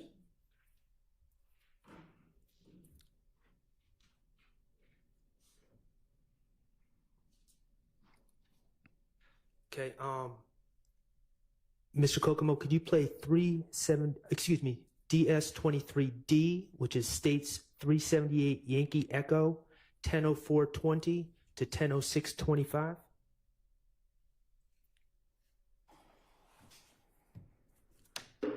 I ain't had no parts like the shooting, none of these. I didn't have no part. I just ain't would do it for the thing. I mean, when they started doing this shit, everybody would call my name because they out. Who did it? Then they didn't come a name in these songs. It ain't even me. I mean, the way y'all look at me, y'all supposed to do that. Sending them like that. I mean, I don't know. I mean, the other one. Did you just hear yourself say that people are accusing you of things? Bro, I can't hear nothing in there, bro. Okay, could you play that again, Mr.? I can't hear it. You can play it 1,000 times. Okay, we're going to try it one more time because I think it's important. But Mr. Copeland, if you can't hear it, we'll move on, okay? Y'all ears are better than mine. I understand that. I'm not blaming you. I ain't had no parts like the shooting, none of these. I ain't have no part. I just ain't would do it for the thing. I mean, when they started doing this shit, everybody would call my name because they out. Who did it? Then they didn't come a name in these songs. It ain't even me. I mean, the way y'all look at me, y'all supposed to do that. Sending them like that. I mean. Okay. Mr. Copeland, did you hear yourself say, I just hang out with Thug for the fame? No. Okay. Did you hear yourself say that people are saying that you're committing these crimes, certain crimes, but it's not you? I didn't hear him. I heard I said Shannon's name, but I don't know what I said with it. Did you hear, do you remember, regardless of what you heard, do you remember saying everything that people are blaming me for, they need to look at Shannon? I probably did. I can't hear what I said. Now that you have this immunity agreement from the state, you acknowledge that you were committing crimes back then, correct? What you mean? Well, you've acknowledged that, and we're going to get to it later, but you've acknowledged that you shut up Rich Homie Quan's dad's barbershop, for instance. Right? You testified to that. All right. Okay. So when you said, I ain't doing nothing, when people are blaming me, they need to be looking at Shannon, that was not true. That was you trying to shift blame from yourself. That was you finessing. But I already said it. I understand that. But that's an example of you finessing, correct? And shifting the blame from you to Shannon, right? I said that to you, and I said it to them, and I'm saying it again. I have lied, and you're gonna keep sitting here asking me the same question. You just said a minute ago that you weren't gonna ask me the same question. Okay. All right. I'm gonna play something not that you said, but what other people said to you, okay? And I'm gonna ask you to listen, and if you can't hear, you can't hear, okay? All right.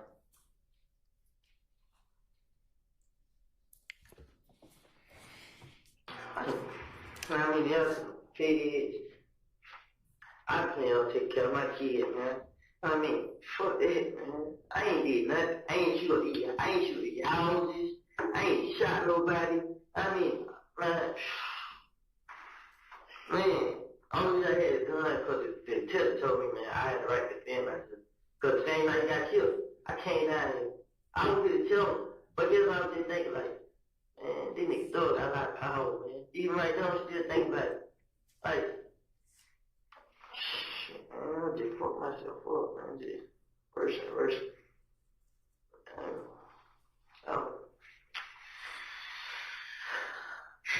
Yeah. You want to say it? I don't know. I'll make that decision. I ain't have no foot. Keep going. I'm sorry. I will talk to the USA. The judge makes. Did you hear yourself ask Agent Cunningham if your case is going to the feds? Yes. Did you hear Agent Cunningham say, I don't know, I just talked to the AUSA? No. Okay. Keep playing. Decision on, what's going down there. I ain't have no foot, so I ain't. But you were, but I don't know if you had no part of that. That's yet to be determined. But you had every part of the gun that was found today. No, you keep saying the gun that was found today. I didn't have that gun. Though I keep saying y'all no fingerprints. My fingerprint, I will come back on that gun. Do you know what actual and constructive possession is? Been around. Yeah, be around. But I didn't know what it was in there though. Just like she said she didn't know, I didn't know. Man, somebody knew. The baby didn't know. She a baby.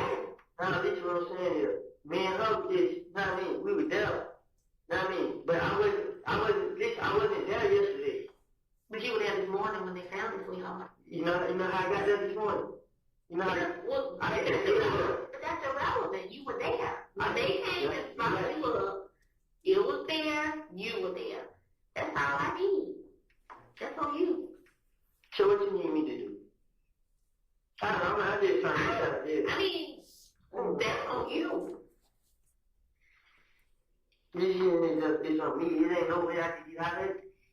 Help yourself. I'm trying. Help myself. You talking. That's a good start.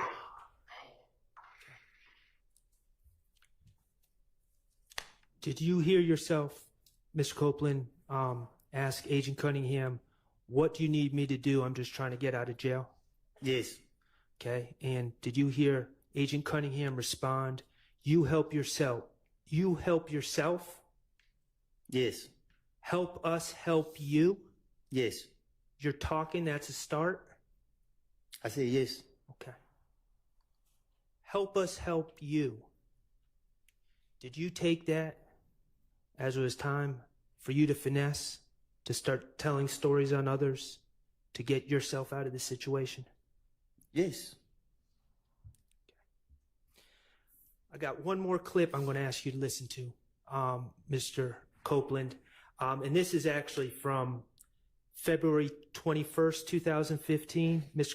Kokomo, I'm going to ask you to publish what's already DS24A, which is already, it's a clip from States Exhibit 378 Yankee Delta from 433.33 to 436.11.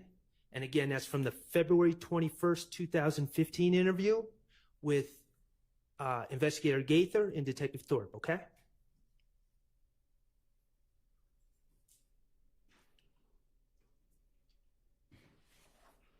On me. You know how they got me in jail? They got me in the back. Wood. Somebody protecting me. If you feel like you need to protect me, why don't you get me out of jail? No, bro, it don't quite work that way. It's, understand. Now, you recognize that as Detective Thorpe's voice, correct? He's not on the video. He's off the camera, but you recognize that as his voice, correct? You play it again? Yep. Just back up 5 seconds. No, bro, it don't quite work that way. It's, understand. It is not Burger King. You're not gonna have it your fucking way. I ain't trying to play my way. You remember Detective Thorpe telling you that? Yes. Okay. All right. Well, I'm going to ask you to listen to what he tells you. I just wanted to make sure we're on the same page with Detective Thorpe, okay? I haven't done no. Hear me out, because you need to hear somebody who's going to talk the real shit to you. I ain't gonna fuck around with you. I already told you. I'm not gonna hold your hand. I'm not gonna help you cross the street. None of that. Hear me. You locked up for probation violation. Whatever happened between you and the parole board and the probation unit, that's on y'all. That's on y'all. Now, myself. I'm ready for him to switch gears now. To get you out of jail, to talk to you, to see whatever information you give can be used to help you. What you gotta give in order to get. All you want to think that all you want to give me. But you want to, but you don't want to give nothing back. Here's the thing. I didn't ask. Cool, and I told you before, you and I, we're not going to do a 68. I'm not going to blow you and you owe me one. No, it don't work that way. You understand what I'm getting at? You understand what I'm getting at? You understand what I'm getting at? You want people to help you out, but then you step and stop at the certain line and say, well, you pick out the rest. I got the information. So, Mr. Copeland, that was on February 21st, 2015. You would agree that Detective Thorpe made these comments to you before you first lied and said that Mr. Garlington told you the information on Shannon and others, correct? Yes. Okay.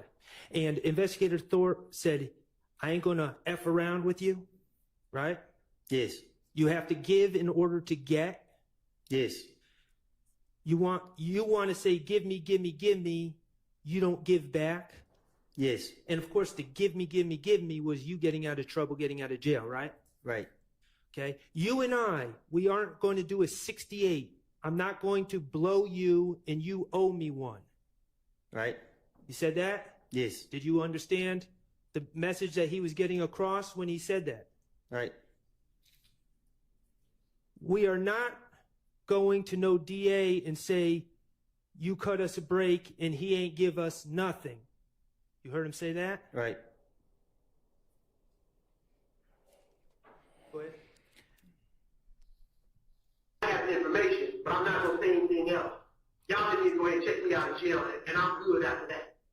No, brother, it don't work that way. Whatever fucking TV show you was watching, them motherfuckers was wrong. I don't even look at TV. I can't hear So you. whoever told you whatever you thinking, you're damn ass wrong. We're not going to go to no district attorney and say, can you go ahead and cut him a break because he gave us nothing?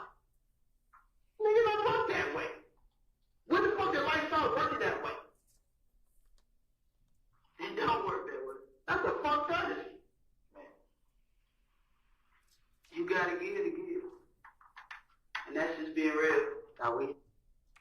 Did you hear Investigator Gaither back Detective Thorpe up and tell you, you got to give to get, and that's just being real? Yeah, I just heard it. Okay.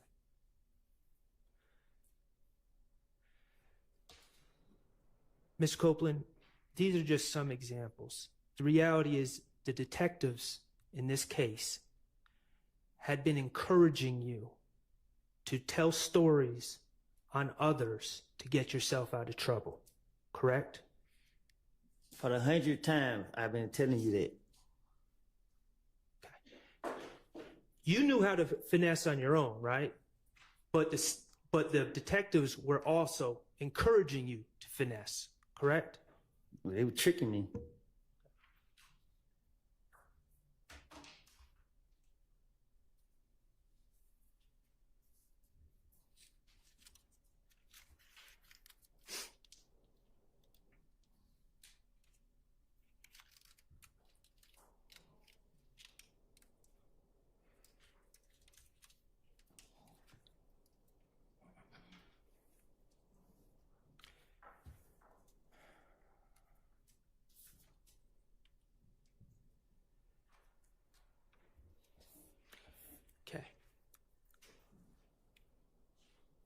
As I understand it, Mr. Copeland, your testimony is that you told many lies in these interviews in 2015, correct? Yes. Okay. I would like to just review with you some of the lies that you told, okay? All right. All right, thank you. First of all, I want to talk to you about the gray infinity. Okay? I'm listening. All right.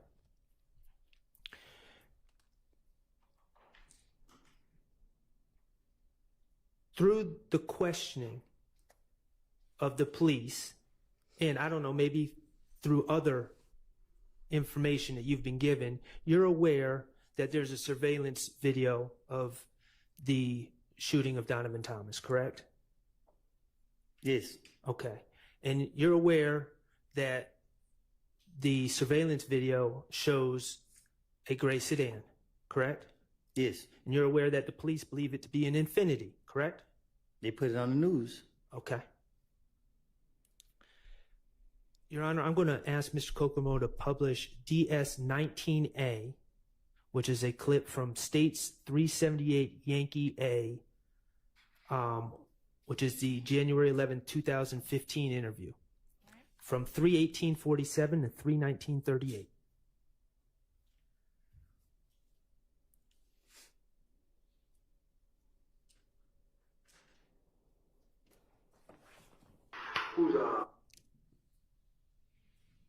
Who's Walter Lee Maddox? Who? Who's Walter Maddox? Hmm? No, y'all. Did y'all ever rent or own an Infiniti? Infiniti. Y'all ever rent one of those cars before? Mm-mm. Have you ever been stopped in an Infiniti before? Yeah. Ever accident in an Infiniti? No. A Maxima? Have I ever had a car wreck in? Mm-hmm. No. Let me think. Anytime. I had a car wreck in that Pontiac. That was a couple years ago. I ain't had no car wreck. I ain't had no red sleep. I ain't have none of it. Okay, this is the same night that Donovan Thomas was shot and killed, correct? Can you say it again? This is the same night. This interview was the same night that Donovan Thomas was shot and killed, correct? I guess. Okay. And Detective Thorpe, you heard him. He asked if you've ever owned or rented an Infiniti, correct? That's what he said. And you said no. Right? Right. He asked if you ever wrecked an Infiniti. Right? Right. And you said no.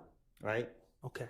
I'm going to publish, Your Honor, with your permission, DS-19B, which is a clip from the same interview on 378 Yankee Alpha, States Exhibit 378 Yankee Alpha, from 3/20/28 to 3/20/48. It's just 20 seconds.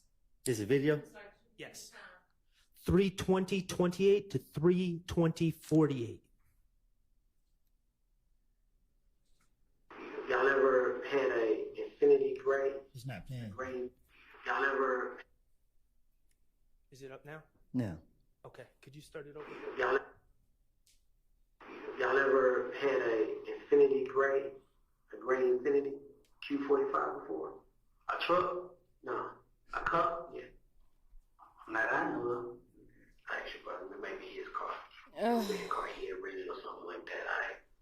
That's cool. That's cool. Okay. In that clip, again, Detective Thorpe asked you about whether you ever had a gray Infiniti, correct? Right. And you said, not that I know of. Right. Okay. Those were your statements on January 11, 2015, hours after Donovan Thomas was shot, correct? Right. Okay. I want to talk to you about the reality. The reality is that you asked Jeffrey Williams to rent you a gray Infiniti, correct? I'm listening. Or I should say, you asked him to rent you a car, and it ended up being a gray Infiniti, correct? I'm listening. Okay. The reality is that on the night of June 9th,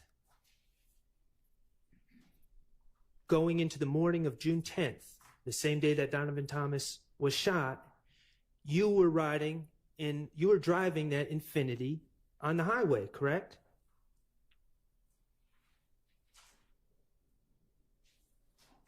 I don't know. I can't remember when I was driving it. We just saw your testimony from earlier in this trial. Yeah, but you being specific about the time. I don't know. Okay. The reality is, I don't know when I written on the expressway. That's what I'm saying. okay.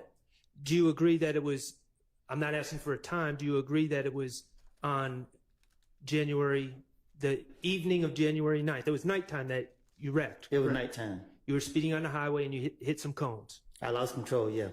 And that was, I believe in your testimony, you said you wrecked the car.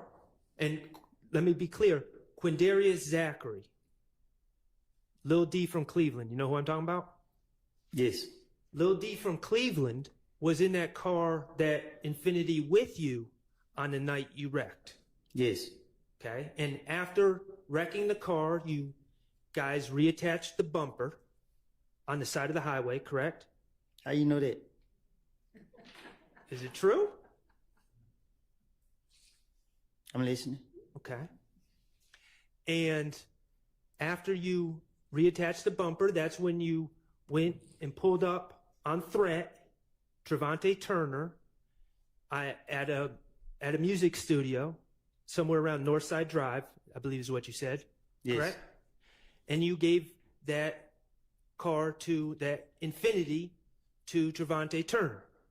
Yes. Okay. And in your testimony, you said then you went home, fell asleep, and the next day you woke up, and that's when the Donovan Thomas shooting occurred. Correct? Yes. Okay. So I'm just working through this with you. I'm not trying to trick you. So based on your testimony, you were driving that car, that Infiniti, on the evening of January 9th going into January 10th, correct? I guess. Of 2015 with Mr. Zachary. I guess. And you gave that Infiniti to your good friend, Threat, in the early morning hours of January 10th, 2015, correct? I gave it to him at nighttime. It was dark. Okay. So you don't remember if it was before midnight or after midnight. Is that what you're saying? I don't keep up with the time. Okay, that's fine. The bottom line is you were specifically asked about that Infiniti or an Infiniti hours after Donovan Thomas was shot. And you denied ever being in possession of an Infiniti. Let's move correct? along. Let's move on. Say that again. When you were asked on January 11th, early in the morning, talking to Detective Thorpe, when Detective Thorpe, the lead investigator of the Donovan Thomas murder, asked you about possessing a gray Infiniti, you denied that you ever had one, correct? Right. Okay. Let's talk about the gun at the Dunbar Rec Center.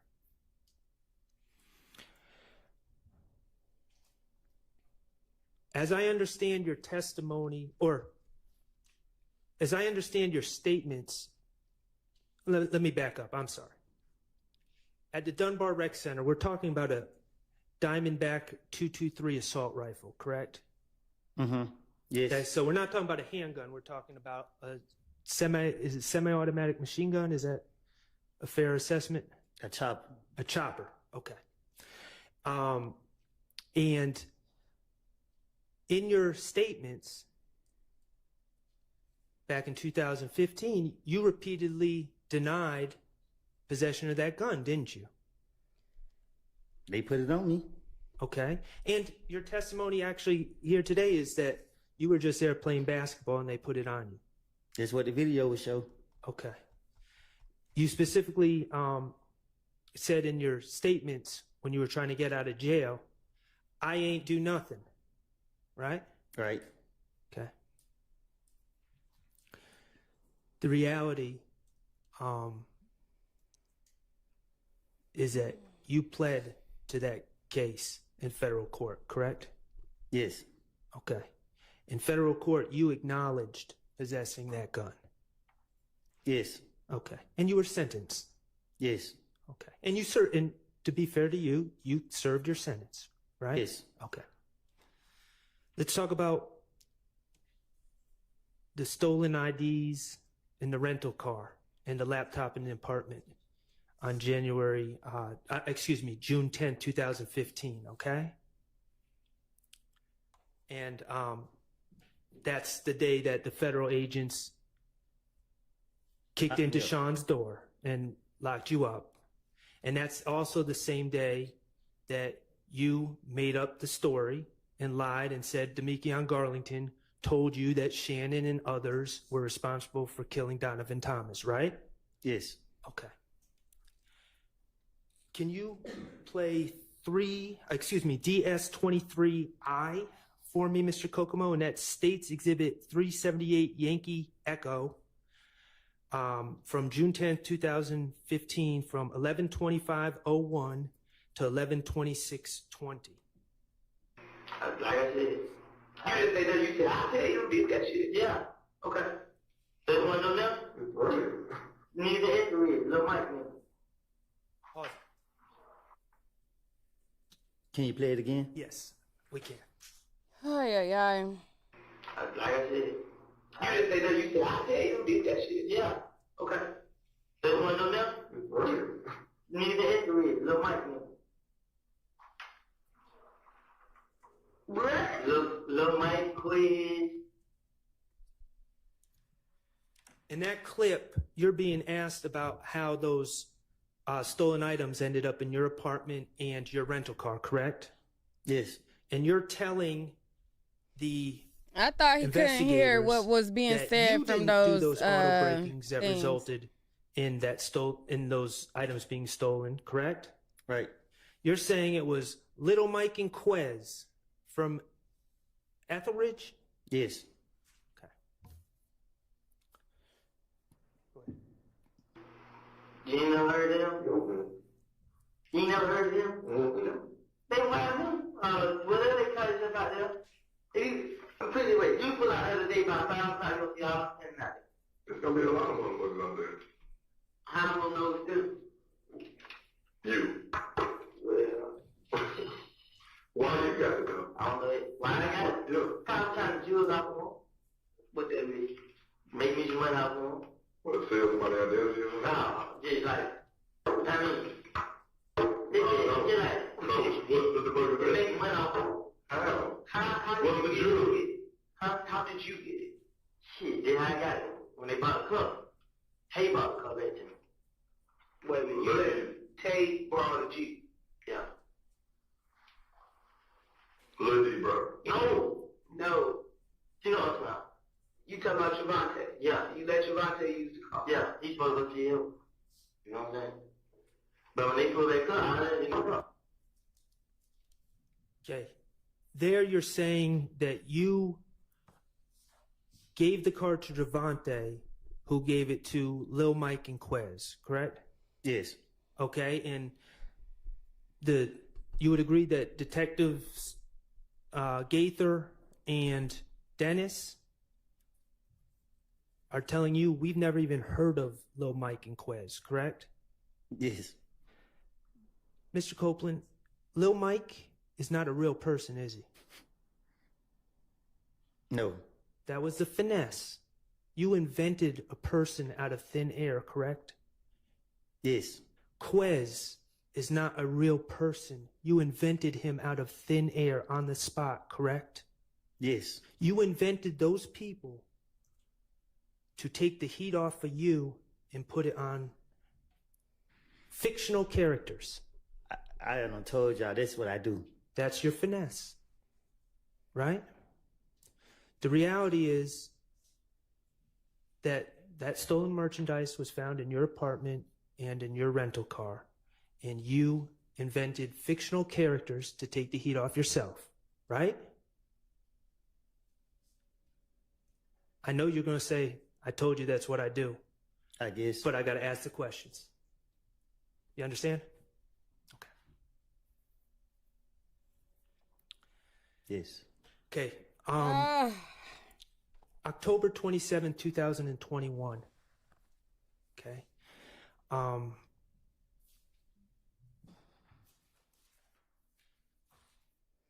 right, y'all. So I gotta make a run. Do y'all want me to leave this live going and then just get back on camera when I get back? Or do y'all want me to stop the live and then we just restart it back up when I get back? Y'all let me know what y'all want me to do. 45C. Because I'm gonna watch it via my Do you phone. recognize the people in that photograph? Yes. Okay, and who are those people? Me and the police. Okay, and do you know either of the police officers' names?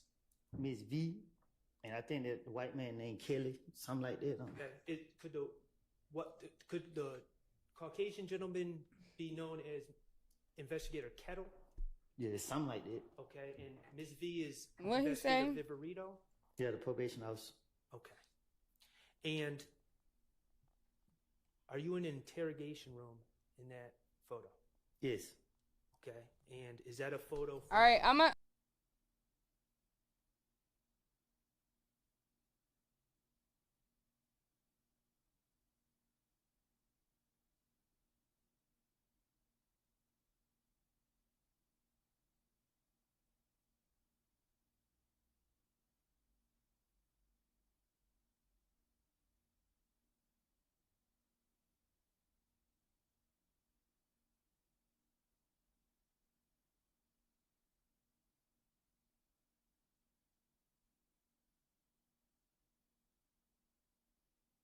Mr. Schardt, you say you have maybe another hour or hour and a half. Okay. And then the state thinks redirect of About an hour and a half, 2 hours. Okay, so Mr. Copeland, I'm sure much to his chagrin, will be coming back on Tuesday of next week anyway. Here's the situation. We also need to deal with what we're going to do about the juror.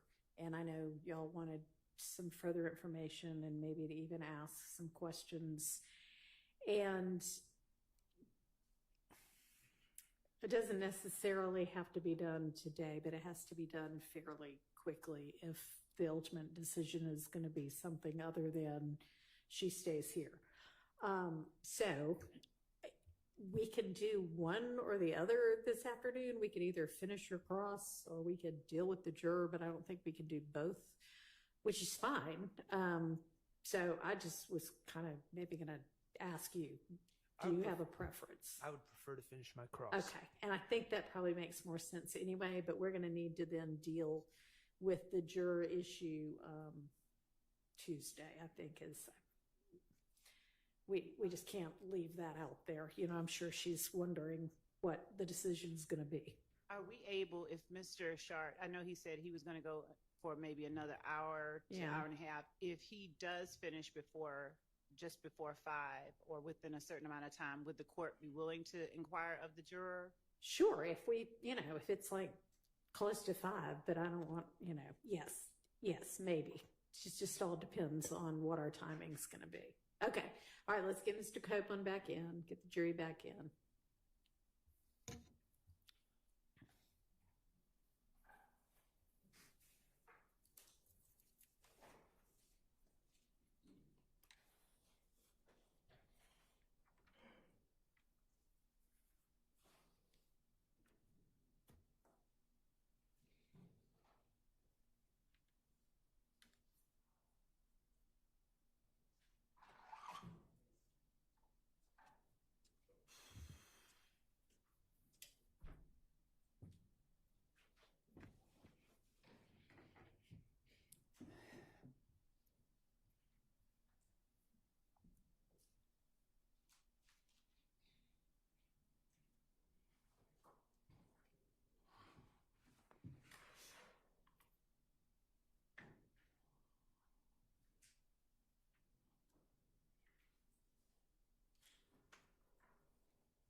Thank you. Go ahead, Mr. Schardt. Thank you, Your Honor. Mr. Copeland, before we broke, we were talking about the October 27, 2021 interview with Investigator Viverito and Investigator Kettle, correct? Okay. And you were being accused of possession of a firearm and driving offenses. Yes. And in that statement you gave on October 27, 2021, okay, you were denying possessing the firearm that was found in the car that they said was being driven by you. Yes. Okay. And what I was asking you about is about your pockets being searched after your arrest, right? I'm listening. Okay. And the reality is the police did search your pockets and they found a magazine and some bullets.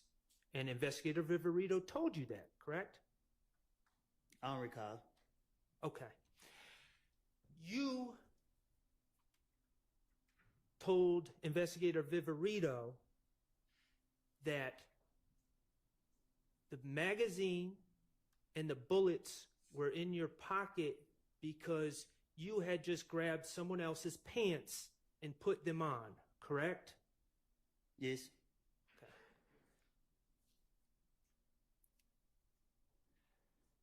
The reality, Mr. Copeland, is that those were your pants. Prove it. Okay. Let me ask you this. Did you plead guilty to possessing a firearm in case 22 SC 182134 on June 28, 2023? I play NOLO. Okay. And that was involving this incident, correct? Yes. Okay. Fair enough. Going to ask you about the shooting of Rich Homie Quan's father's barbershop. Okay? Is that okay? No. Okay, well, I got to do it. You're aware that Rich Homie Quan's father does own a barbershop in Atlanta, correct? I guess. Okay. 2014, someone shot up Rich Homie Quan's father's barbershop, correct? I guess. Okay. And this was a big deal. Rich Homie Quan, at least at that time, was a well-known rapper.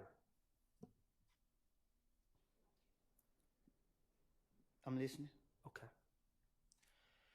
And Rich Homie Quan was trying to find answers to who shot up his father's barbershop, correct?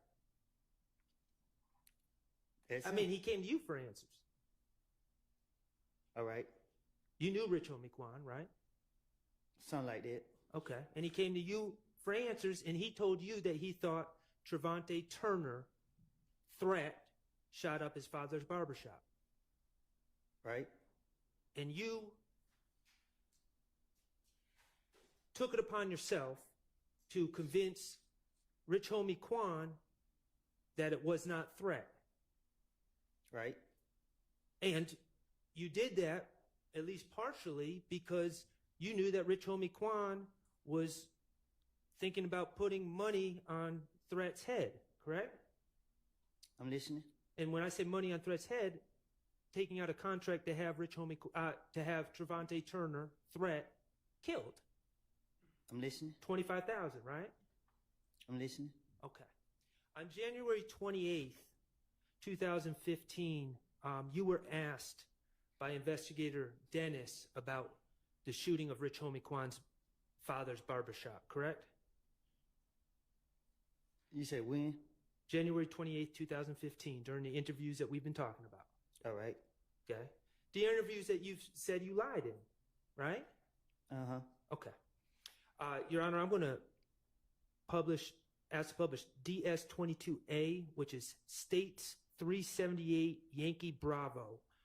And the time is 7/24/00 to 7/27/30. All right.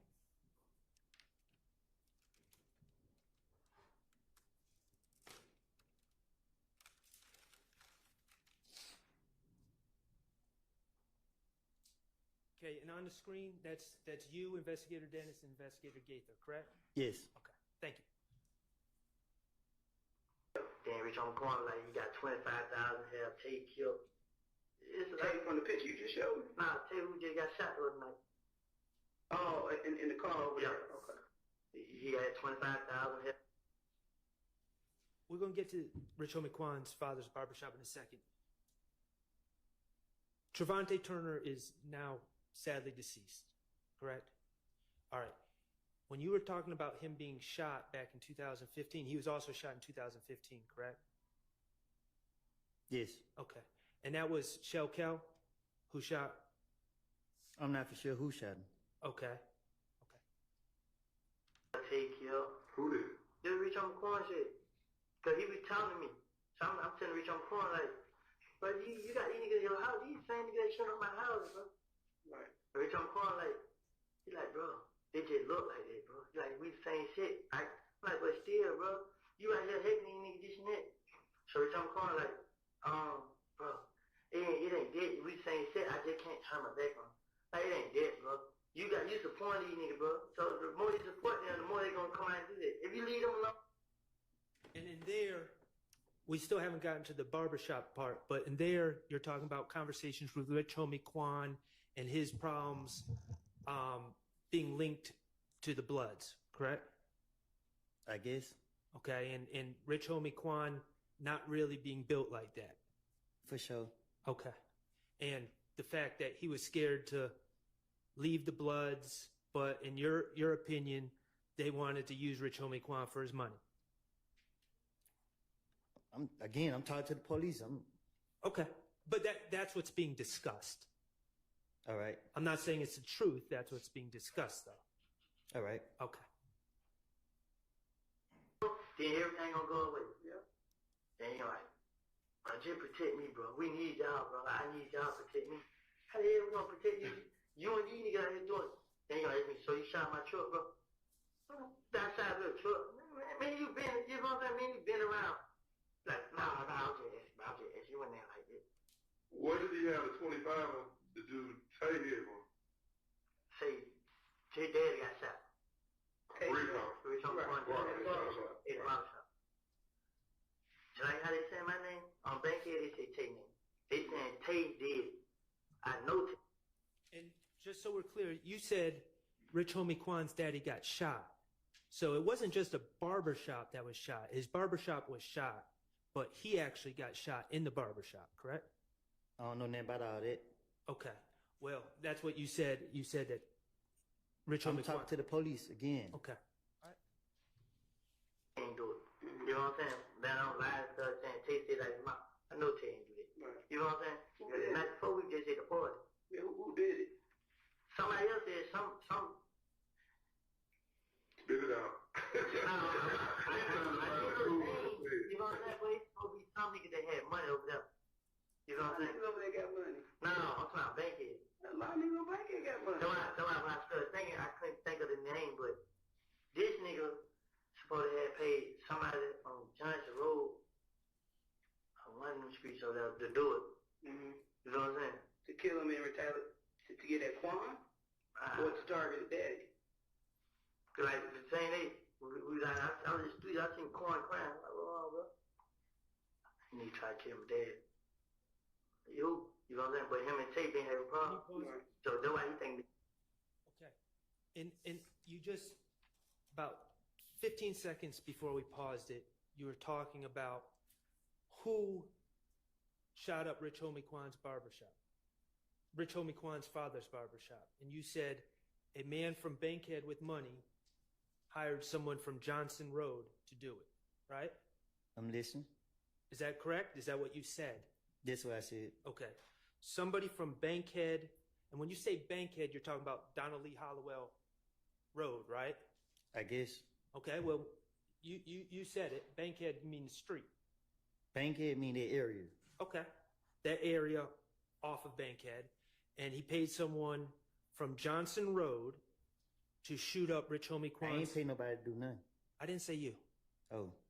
The person from Bankhead with money, according to you in this interview, person from Bankhead with money paid someone from Johnson Road to shoot up Rich Homie Quan's barbershop? Again, I'm talking to the police. Okay. Tape. Right. Him going to it, him and Tape murder each other. But he don't even know that Tape. Right. How y'all have a problem? But Tape is a schoolboy. Mm-hmm. And they feel like they for retaliation. Man, it ain't. But I couldn't say him because no matter how many times I tried to speak up to Tape, he always had in his head, Tape did. Right. So like, man, y'all tripping, man. So that's what that was about the other day. I called Tape, you know. I was gonna ask Tape, but I had Tape put up on me like probably like Friday or Thursday or Friday. Tape pulled out like, hey bro, Rich Homie Quan got 25,000 on your head. Why so much? He's scared of Tape. Yeah. He real scared. He's scared of Tape. So I said, Tape, I'm like, bro, he trying to face my, then Rich Homie Quan's supposed to go and kill her. You know what I'm saying? So I'm feeling like that's what he did because the whole time you been had the money on Tape's head and he ain't do it. So when you go and the man out, that's what happened. That's on him. You feel what I'm saying? But I ain't talked to Tape. So I don't know how it happened. I don't know what happened. But I knew Tape was messing with nobody. Tape stopped doing whatever he was doing. He just ran around and he trying to be a rapper. Okay. So let's unravel. And I'm not saying, Mr. Copeland, please understand, I'm not saying that's the truth. I'm just talking about what you told the police. I told you, I told the police anything. I understand. I understand that. Okay? But I'm just want to talk about what you said. I'm not saying it's the truth. In that story that you gave the police, you were saying that Rich Homie Quan was convinced that Trevante Turner, Tay, shot up his father's barbershop. What I'm saying is, you think I'm letting somebody hurt my partner? So if I'm having a conversation with Rich Homie and he trying to put some money on my friend, you think I'm gonna really have that conversation with him? It don't make any sense. Okay, but can I finish my question? So what you told the police, not saying it's the truth, what you told the police is that you talked to Rich Homie Quan and tried to convince him that Tay did not shoot up his father's barbershop because Rich Homie Quan had $25,000 on his head, right? That's what you told the police. Never put the police on what's going on. Mislead the police. That's my always the mindset. I got you. All right, you keep talking about what I told them. I understand. I think we're all on the same page. We can't be. Okay. Let me ask you another question. Okay, let's play the next clip. DS24B, which is 378 Yankee Delta. It's from February 21st, 2015, from 4/12/10 to 4/16.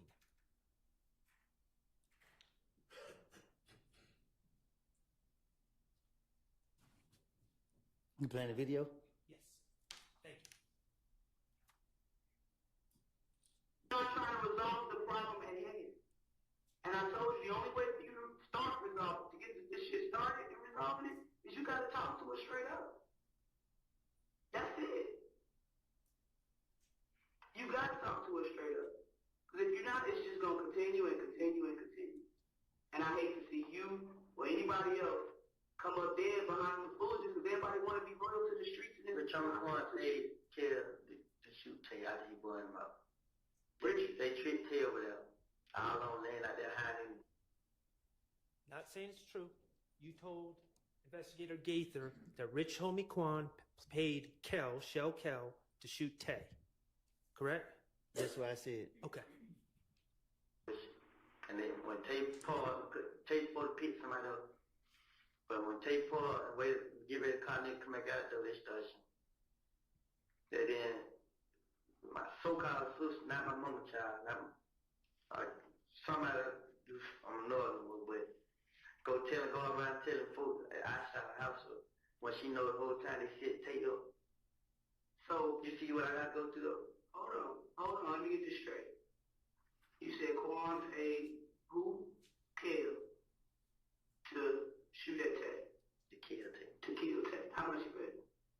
It's supposed to be $25,000. Did he get it? I told Tay before it happened. I told Tay, come pull up on me. Tay, pull up on me. I said, bro, look, bro. I love you there, bro. But you gotta wait, bro.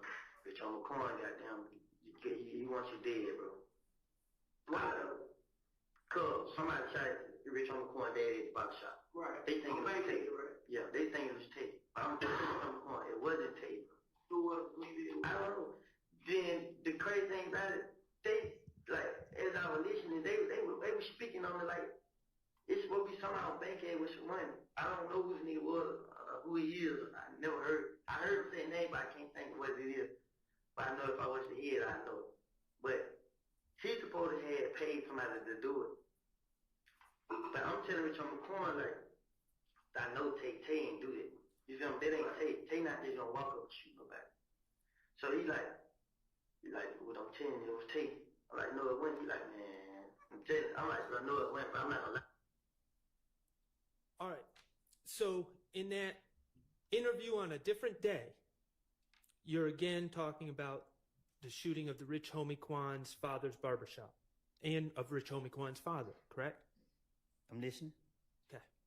And again, what you just said on that tape was someone from Bankhead with some money paid someone to do it, right? Right. Okay. So in two separate interviews, you told detectives that someone from Bankhead with some money hired someone from Johnson Road to shoot up Rich Homie Quan's barbershop. Rich Homie Quan's father's barbershop, correct? I'm listening. Is that correct? You said that in two different interviews. Okay. Now, the reality, Mr. Copeland, is once you are given immunity as a witness in this case, you testified in court earlier when Ms. Hilton was asking questions that it was in fact you and Trevante Turner who shot up Rich Homie Quan's barbershop, didn't you? How many times are we gonna go over this? You and Trevante Turner, in fact, shot up Rich Homie Quan's barbershop. Correct? I'm listening. The reality, Mr. Copeland, is the $25K on someone's head was completely made up by you. Correct? Right. The reality is that somebody from Bankhead with some money, those details, somebody from Bankhead with money, that was completely made up.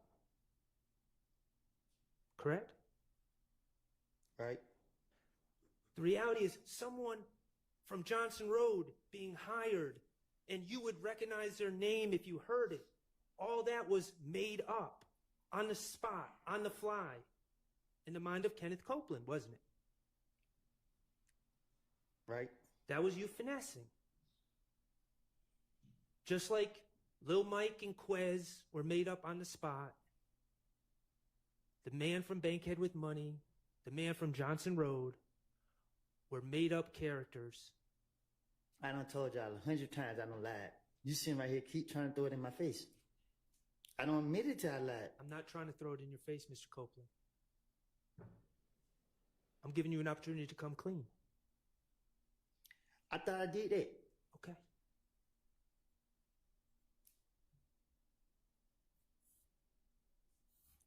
Are these the type of details? You remember when you talked about details make your lies more believable to the police? Lil Quez from Etheridge, Mike, or Lil Mike from Etheridge, Quez from Etheridge, man on Bankhead with money, man from Johnson Road. I would remember his name if someone said it. Are those the type of little details that you add to your finesse to make it more believable to the police? Sound like that.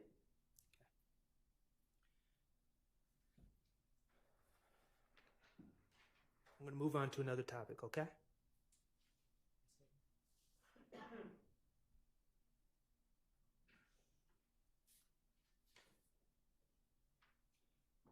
Your Honor, may I approach the witness with DS-30?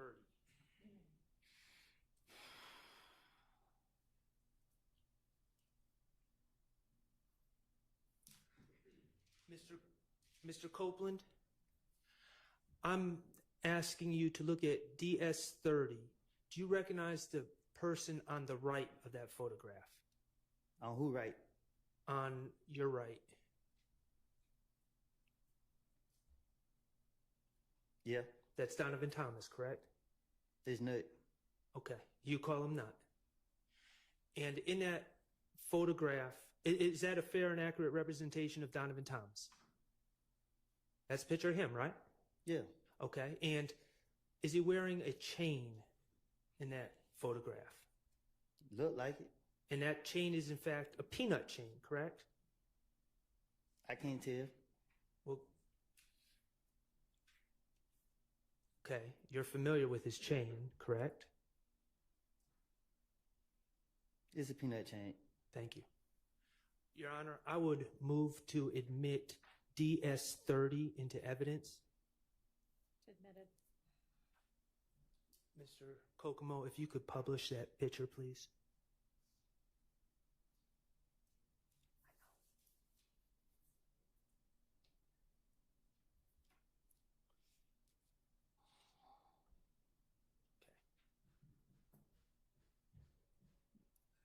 Hanging from Mr. Thomas's neck is essentially what the Planter's Peanut Man.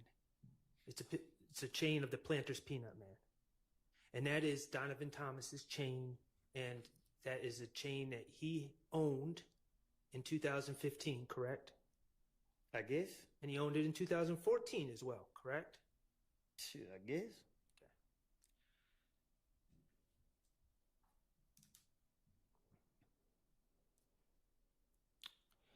You are aware that in late 2014, Donovan Thomas's chain went missing, correct? Right. Someone stole it. If that's what you want to call it. Are y'all still Do you here? remember on January 11, 2015? I'm back. Let me go get my food out the microwave, though. Detective Thorpe asked you about your relationship with Donovan Thomas. I'll be right. I'll be right back. Mr. Kokomo, could you publish DS-18A, which is States 378 Yankee Alpha, which is January 11, 2015, 3:14:23 to 3:14:36. It's just 13 seconds, if you could listen.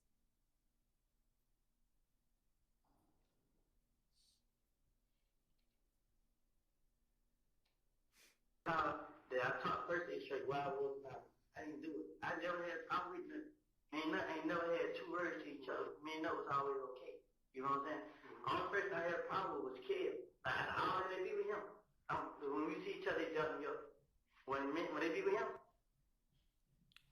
Okay, Mr. Kokomo, could you now publish DS-18B, which is from January 11th, 2015, 3:20:50 to 3:21:04 a.m.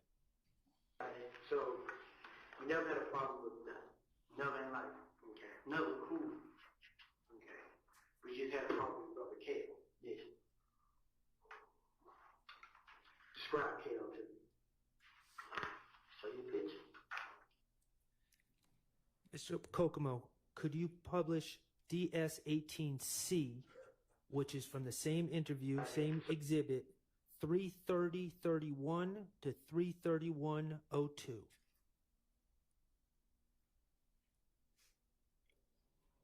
I switched up on them, so I got you. Yeah, they got the ass with you. But I know that they saying like, I didn't know it ain't gonna be over with. I did something. I know it ain't, you know what I'm saying? I ain't trying to go to jail, I ain't trying to be dead, I ain't trying to go to nobody's funeral, I'm not none of this. Me and nothing ain't never had a problem. You know what I'm saying? Somebody, I will show it to you. A person come on my Instagram page and say, you gonna die tonight. They come on my picture and say, your Instagram? Yes. You gonna die. And finally, Mr. Kokomo, could you play DS-18D, which is from the same interview, 3:41:50 to 3:42:45 a.m.? I don't know what to do. Like, I didn't do it.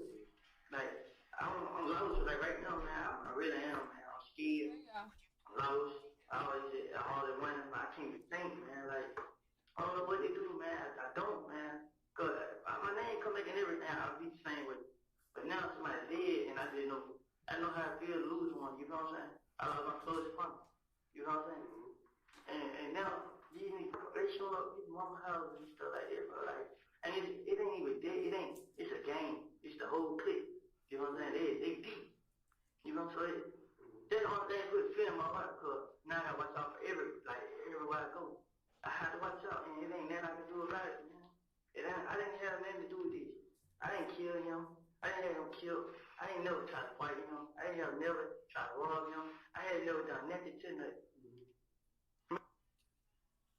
In that January 11th interview, you stated to Detective Thorpe on 4 different occasions that you never had any problem with Nut, that you and Nut were okay, correct? I'm listening. Okay. You specifically said, I've never tried to fight him, I've never tried to rob him, I've never tried to do nothing to Nut. Right. Okay.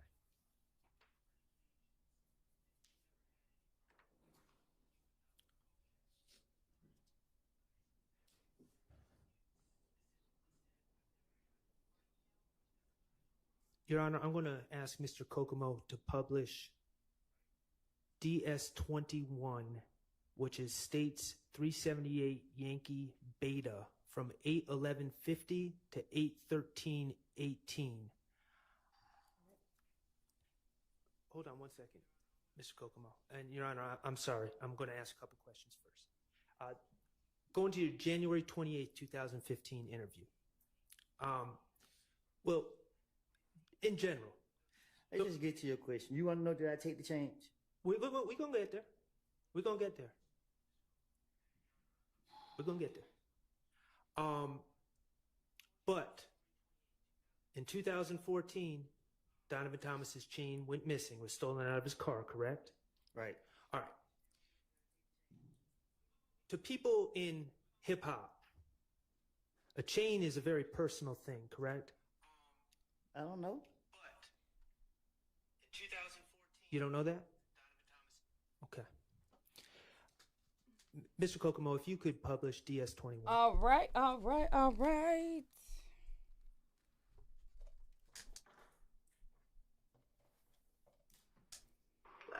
and then, like, you had somebody broke in that car and gave me the phone and the jury. But when I realized I took it, you know what I'm saying? What the hell? This nut shit. But I called Nuts. Hey, man, I got your shit right here. Pull up on me. He come pull up on me. But before I gave back to him, I already hit Timmy. And he was texting the kid like, come on, bro, I introduced you to these folks, bro. You just took them out. And he was like, he sent a big paragraph and killed this shit. Like, man, nigga, like, nigga, what up? You know what I'm saying? Like, nigga, I'm out here, nigga, you ain't doing it for me. Yeah. This one reading. You know what I'm saying? So, Nuts and big paragraph, more paragraph. Tell it, man. Like, he ain't say back, like, man, nigga, fuck you, whatever. Bro, you know what I'm saying? But Nuts pull up. Don't nobody know you. You know what I'm saying? Nut pull up. Him and Grease. Man, Nut shut up. Like, bro, here, your stuff right here. You know what I'm saying? Right. He like, how you get it, bro? I ain't want to tell him. One of the young niggas on the video broke in the car. Okay.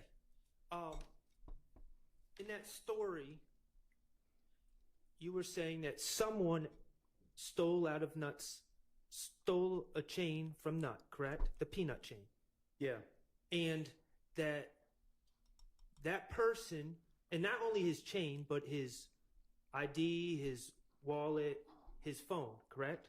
Right. And that person happened to give you Donovan Thomas's belongings. Right. And you said, you told the police, you realized it was Donovan Thomas's chain. And you called Nut and wanted to return his stuff. Right? And specifically, right before we paused it, you said you didn't want to tell Donovan Thomas who took it, right? Right. You wouldn't want to tell Donovan Thomas who took it because Donovan Thomas is what some people might say is the big homie. Right? He's a gang leader. You don't just take Donovan Thomas's chain and it's all cool, correct? I don't know. Well, that's why you wouldn't want to tell Donovan Thomas who took it, correct? You'd want to protect whoever took that chain. You wouldn't want Donovan Thomas gunning for that person for disrespecting his property, right? Right.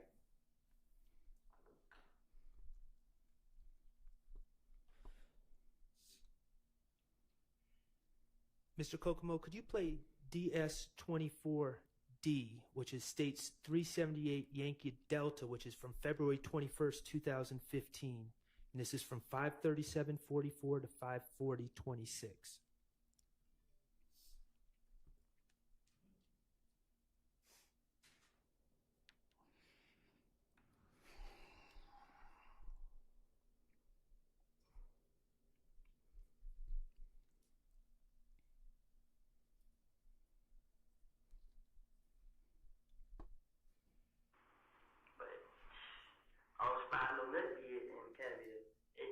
It's not playing. So pull up there one day.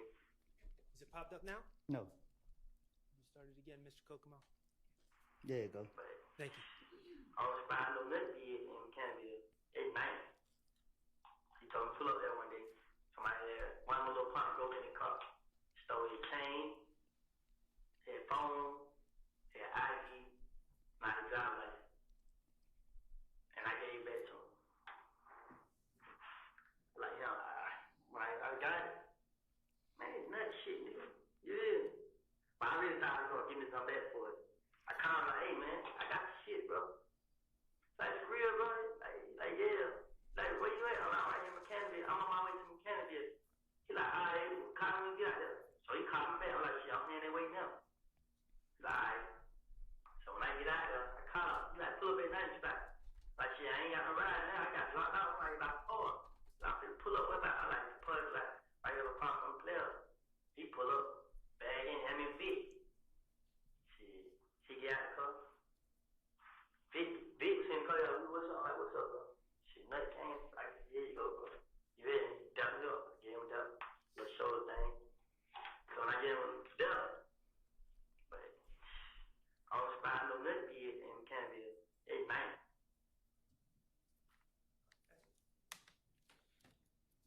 Again, on February 21st, 2015, you're telling that investigator about your partner stealing from Donovan Thomas and then giving you the chain and the phone and the wallet, and then you returning it back to Donovan Thomas, right? And you dapped him up, and you and Donovan Thomas were all good, right? Okay. January 11th, 2015, you repeatedly said you had no problems with Donovan Thomas, right? January 28th, you talked about the chain. There was someone else that took it. You returned it to Donovan Thomas, wouldn't tell him who took it, but y'all were all good, right? February 21st, 2015, you again repeated that story about one of your partners taking the chain, it ending up in your hands. You returned it to Donovan Thomas, you dap him up, you're all good, right? Mr. Copeland, the reality is, late in 2014, you broke into Donovan Thomas's truck. Isn't that correct? The door was open. The reality is, you knew He said the that door was was Donovan Thomas's open. truck. You know what he drove, right? The door was open. You went into his truck and took his peanut chain, right?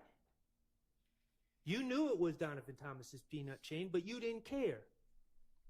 You wanted to disrespect Donovan Thomas. You wanted to take his stuff. Isn't that correct? It wasn't about disrespecting him.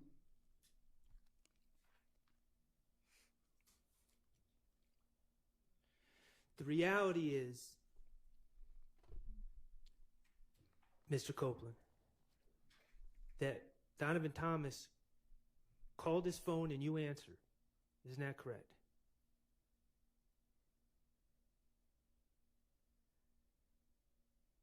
Yeah. The reality is, you knew that Donovan Thomas knew that you stole his stuff. I ain't steal it. Objection, speculation. Sustained. The reality is that you knew you bit off more than you could chew. What you mean by that? Donovan Thomas was coming after you. Objection, speculation. Based on the evidence, relevance. Sustained. Girl, it's very relevant. What you mean You made up relevant? this whole story about The whole thing about Nut getting killed. returning his This chain, all about set it your in partner motion. breaking in, and all the rest to try to throw Donovan Thomas off of your scent. Correct? But Donovan Thomas knew. Objection, speculation. Vague. Sustained. When you told Detective Thorpe on January 11th, 2015, that you ain't never have no problems with Donovan Thomas, that you and Nut were cool, you never brought up the chain, did you? For what? When you said you ain't never tried to rob him, you ain't done nothing to Donovan Thomas, you never brought up the chain, did you? That ain't robbery. You and Donovan Thomas. were Okay, it's getting good now. Those of y'all who've been following this case know why this part is getting good. TIG stands for Think It's a Game, correct? Ms. Copeland, TIG is Think It's a Game, correct? You know it. Okay. That's a record label? I guess. That's a record label that Donovan Thomas was associated with, correct? I guess. It's run out of Summerhill I don't know. neighborhood in Atlanta. Mr. Bennett, also known as Lucci, rapped under that label. Think It's a Game, correct? I guess. Okay.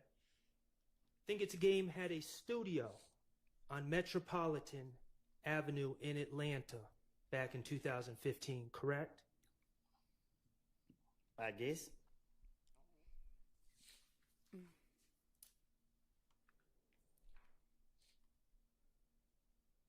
Look at the way he passed her the paper.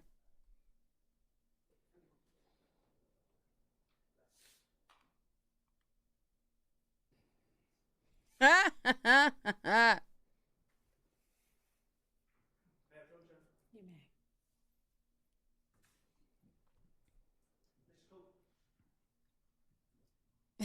Mr. Copeland, I'm going to ask you to look at DS31. Is that, do you recognize DS31? Yeah. Okay. That is the building that housed TIG Studios back in 2015, correct? I guess. Okay. Your Honor, I'm going to ask that DS31 be put into evidence, be admitted as evidence. Schardt took a long time, and he was getting boring, but That's he the had studio he that got the mic drop at the Lucci end. Went to make songs, correct? I guess. That's the studio that Donovan Thomas would be at, correct? I guess. That's the studio that Rich Homie Quan would be at, correct? I guess. Okay. You are aware that on January 8th, 2015, late at night on January 8th, 2015, the TIG studios were shot up, correct?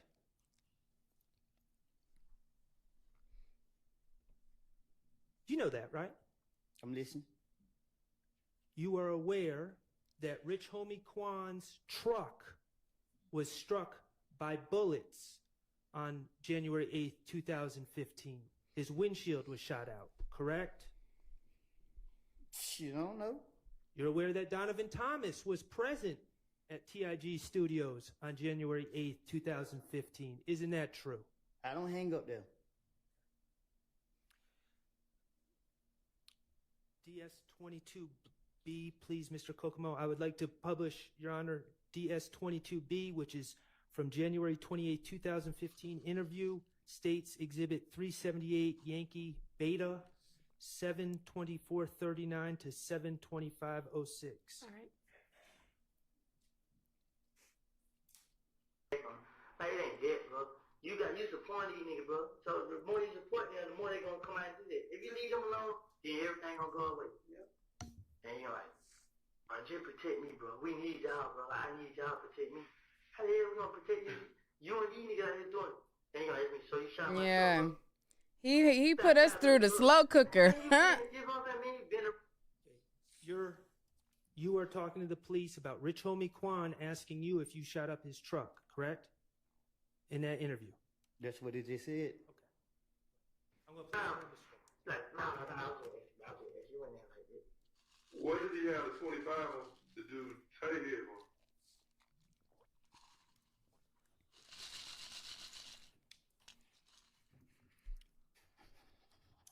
That's it. So, Rich Homie Quan questioned you about whether you were the person that was outside the TIG studio shooting up in that studio on January 8th, 2015. Isn't that correct? You can't question me.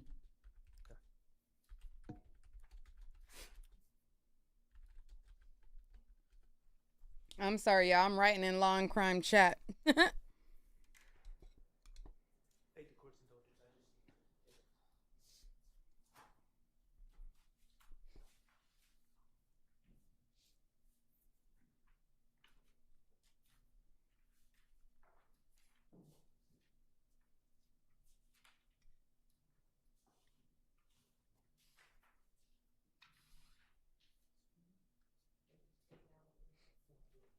We got 30 more minutes to the end of day.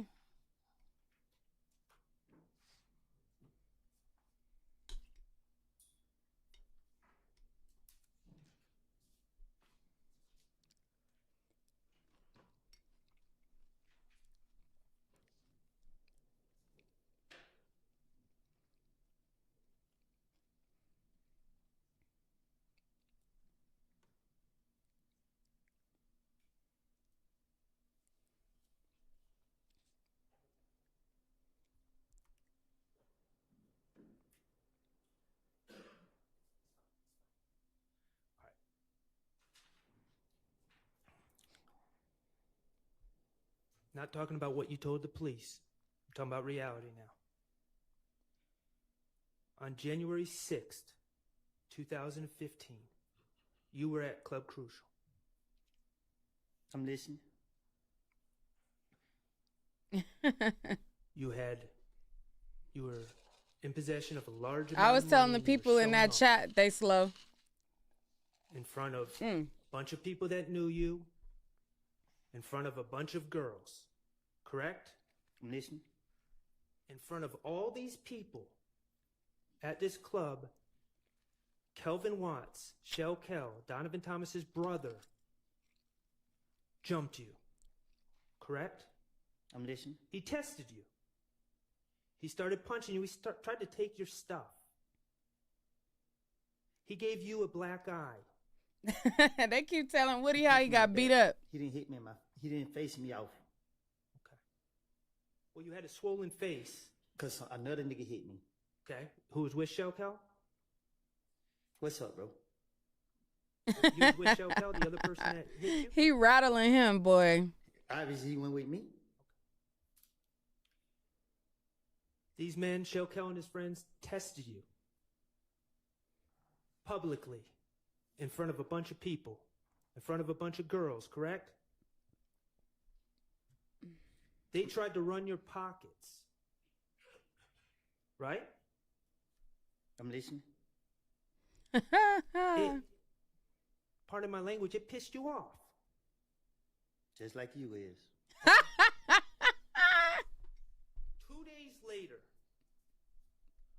on January 8th, 2015, you found out that Nut and Rich Homie Quan were outside the TIG studios on Metropolitan Avenue, didn't you? I don't know what you're talking about.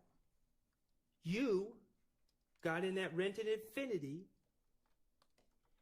and drove up to that studio, didn't you? Your Honor, objection assuming facts not in evidence. I'll allow it. You took your gun with you. You stood outside the fence and you shot at TIG Studios. And you put a bullet in Rich Homie Quan's truck. Did you not? You got proof?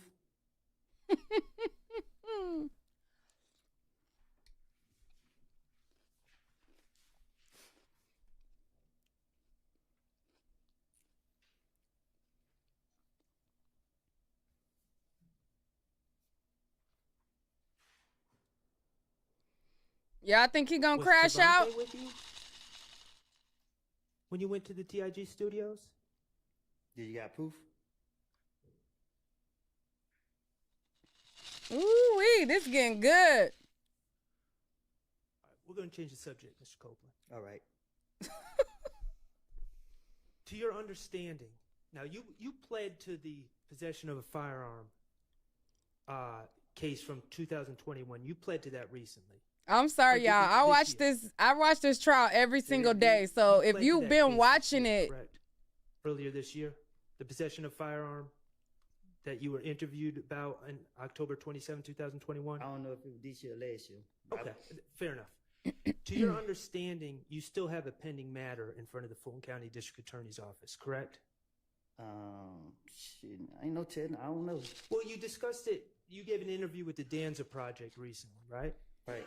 All right, and you discussed a pending matter where your understanding is you are charged with filing a false report. Oh, yeah. Okay. To your understanding, you're charged with false report of a crime and false statements, 2 felonies, correct? Right. And the allegation is that while you're at Fulton County Jail, Relevance as to the specific conduct or the specific, an improper impeachment to the specific extrinsic evidence of the specific. girl, spit it out. Okay, I can't really hear you very well, but I think we might need to approach about this anyway. Spit it out, good. But anyway, ooh, where Woody going?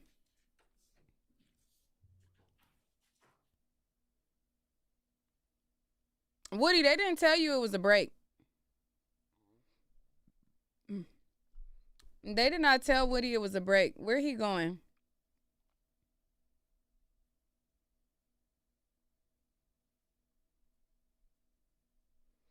Anyways, so those of y'all who are new or y'all haven't been watching, basically the guy that's on the stand is the state's witness, right? And so he has immunity. Now, the people on trial, they're being accused of murdering this guy. Now, Woody is the star witness that is flipping on the guys. But what this attorney is showing is that you the one sitting here with immunity when you're the one who kicked all of this shit off in the first place. Okay? So it's very important because the state is trying to paint him as what he said in those interviews as fact. However, if he is the one who kicked all this BS off, he the one who stole Nut Chain, he the one who got beat up by Nut Brother, he the one who shot up the studio, then it makes the freaking interrogations that they have been put in less credible, because the whole time Woody has been saying that everything he said was a lie. So what Schardt just did was basically connect those dots. That was masterful. He's slow cooked now. I was yawning at first and I was getting sleepy and all that. But he he cooked that straight on up, baby. He definitely did. He definitely did, child. Woody about to crash out, honey. Baby. Ooh-wee.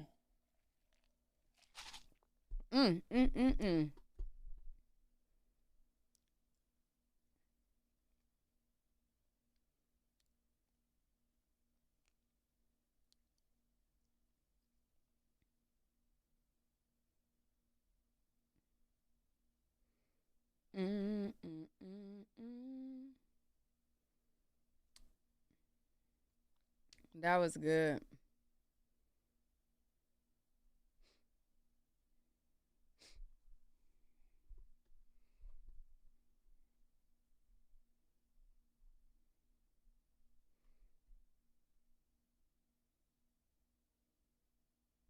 That was good. That was good. That was good. Yeah, that was good.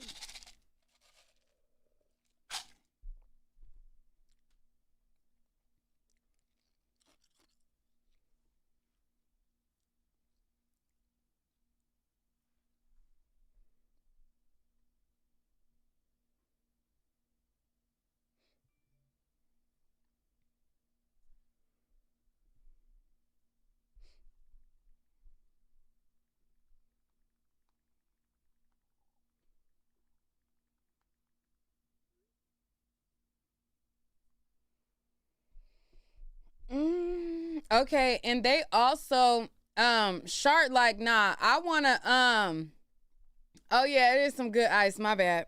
I be eating ice all the time now.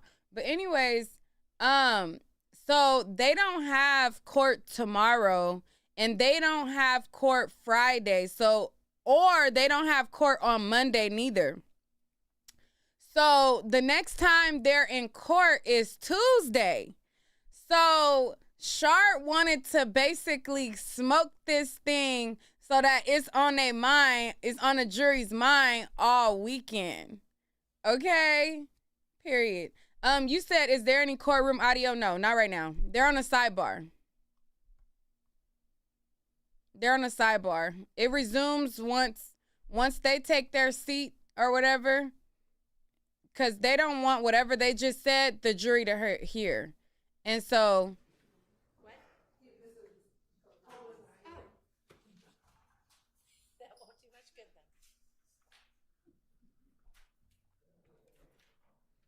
where did Woody go? Come on, Woody.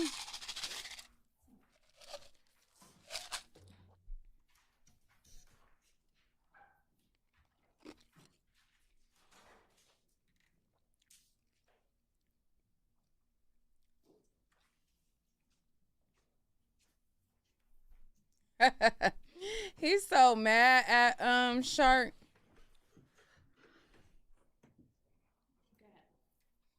Your Honor, may I approach You may. DS27A and DS27B? Yes.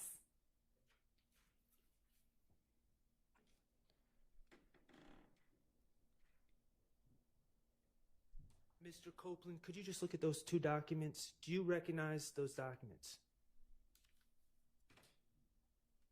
I seen them before, yeah. Are those the arrest warrants taken out for you for false report of a crime and false statements that you believe are still pending against you? Yeah. Okay. And briefly, the allegation is that, well, Your Honor, I would move to admit DS27A and DS27B into evidence.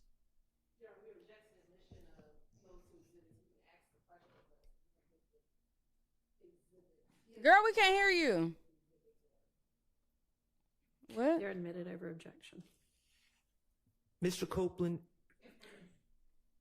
briefly, the allegations against you that you believe are pending are that you accused a jail worker or a deputy of spraying with OC spray at the jail.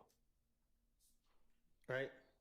And the deputies, the supervisors, reviewed the videotape from the jail and determined that the jail worker did not have OC spray on her and did not spray you with any OC spray in the jail. Isn't that correct? Right.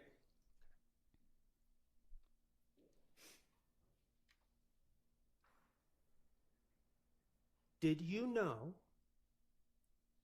that the state, while this trial was going on, dismissed that case against you? I didn't know that. Well, I brought you good news. May I approach with 27C? Amen. He said, I brought you good news.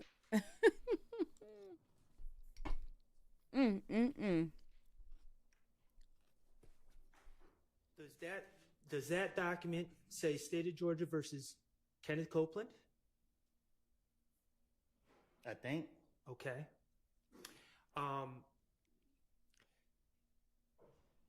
That document indicates. You may.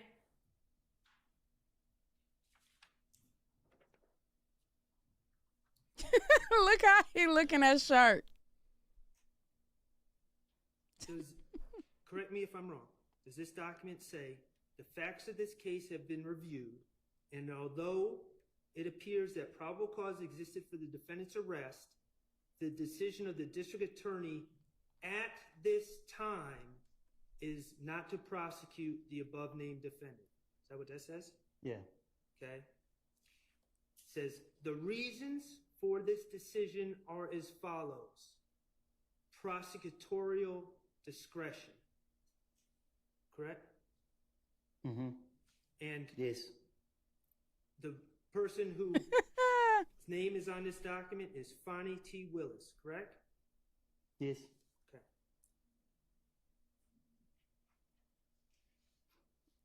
Okay. They not playing with them.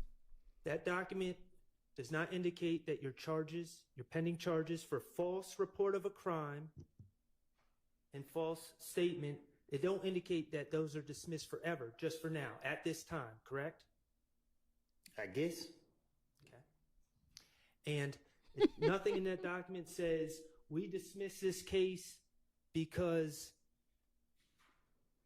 we were wrong, Mr. Copeland's innocent. It said prosecutorial discretion, correct? What they mean? Okay. It means they just made the decision to do it. All right, that we can strike that part. Next question. Isn't it true? And you just found out that this was dismissed today. But isn't it true that while you were on the state's witness list to testify in this case, the state was simultaneously, at the same time, prosecuting you for false statements and false report of a crime? Isn't that true? Talk to me so I can understand. They were calling you a liar at the same time that they were asking this jury to believe what you're saying. Isn't that true? Oh, yeah.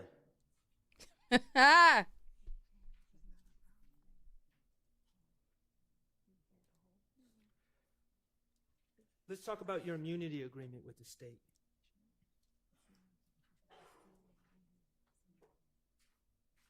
They told you in that June 10th, 2024 meeting that you did not ask for that any crime that you talked about, they were not going to prosecute you for.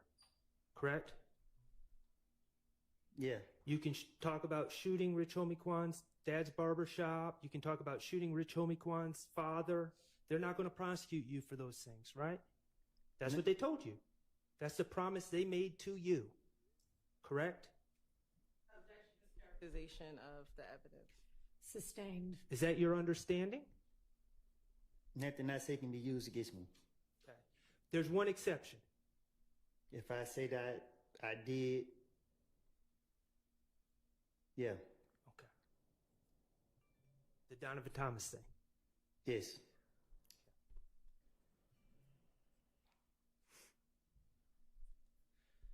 Mr. Copeland, you don't know any of these gentlemen back here to have a personal beef with Donovan Thomas, do you? What you mean? Back in 2015, you didn't know any of these gentlemen to have a personal beef with Donovan Thomas. I never said I did. Okay. The reality, Mr. Copeland,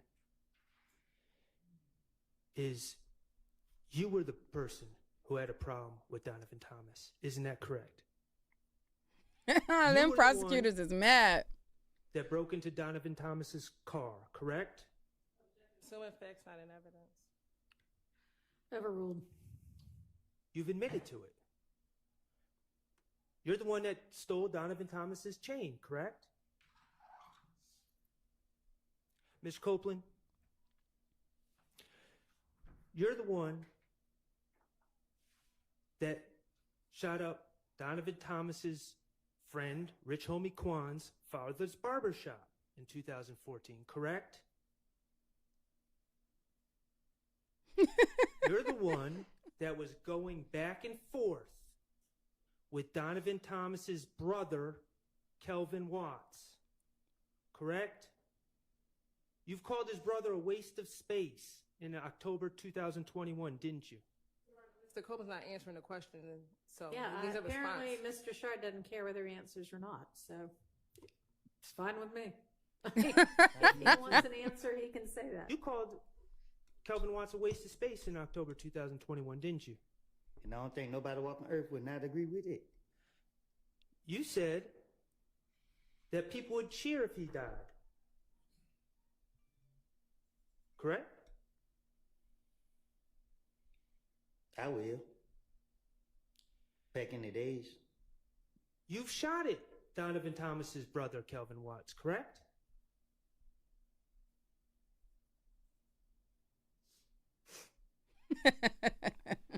You're the one who got jumped by Donovan Thomas's brother on January 6, 2015 at Club Crucial, correct? You, not any of these gentlemen. Right? And you're the one that shot up TIG Recording Studio on January 8th, 2015. Isn't that correct? Let me ask you something, Mr. Copeland. You were asked about the Green Store by Attorney Steele, right? The Green Store, you're familiar? Yeah. That's actually called Mommy's Grocery in Delhi on Glen Street, correct? I guess. Okay. You estimated that the driving time is 5 minutes.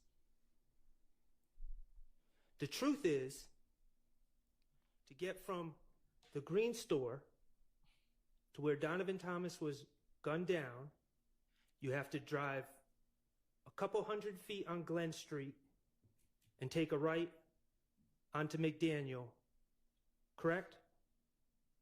That's how you get there, right over the tracks. The truth is, it takes less than a minute to make that drive. Isn't that correct?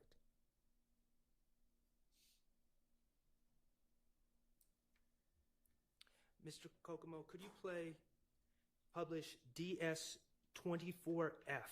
This is February 21st, 2015, 378 Yankee Delta from 622.59 to 624.01.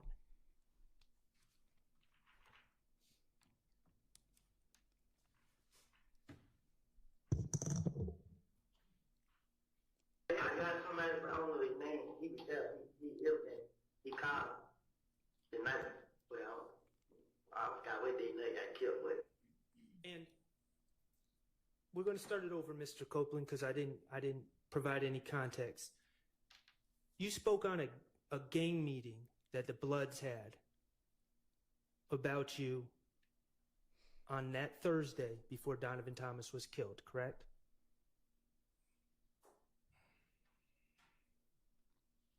Mr. Kokomo, could you play DS24? I got somebody, but I don't know his name. He was. I got somebody, but I don't know his name. He was there. He ill there. He called the night. Well, I forgot what day they got killed with. It was a Friday night. They had no, it was Thursday night. They had a barbecue. But the barbecue just about it was a blood meeting. Everything blood meeting. Then the whole meeting was based upon me. They was all in there talking about this and this, talking about that and this. So the nigga Mo was on the phone. So Mo told everybody, all I need, every last one of y'all, whoever 90s scraps is, whoever that was nickname, supposed to kill me. They gave all them guns. The same night they gave every last one of them guns. Say, treat me to a gas station and kill me. I forgot what else. But he called and told me everything. He said, is this person a friend of yours?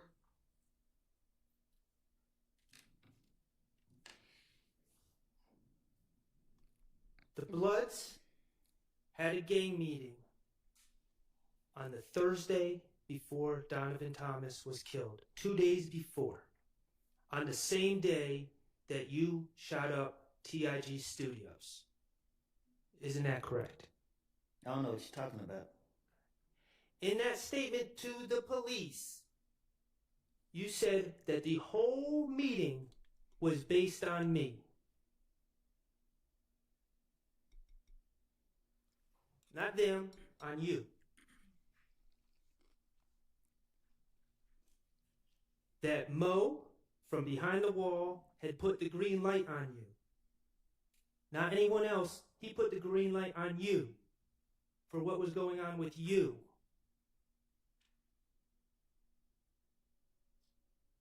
The guy who stole from Donovan Thomas. The guy who shot up the studio with Rich Homie Quan and Donovan Thomas in the studio that night. Yeah, objection, I was assuming facts not in the evidence. And harassment of the witness. Overruled. You told the police. Not at harassment. that meeting, Donovan Thomas went whoop, approved of the orders to kill you. You told the police that the gang members handed out guns to younger people. And the plan was to trick you to come to the gas station. And the only reason you were killed is because someone told you about it.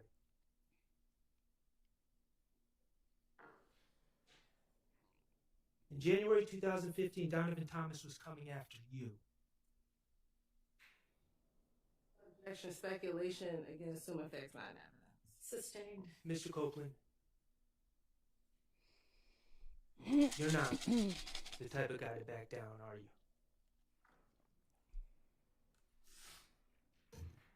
No further questions. All right.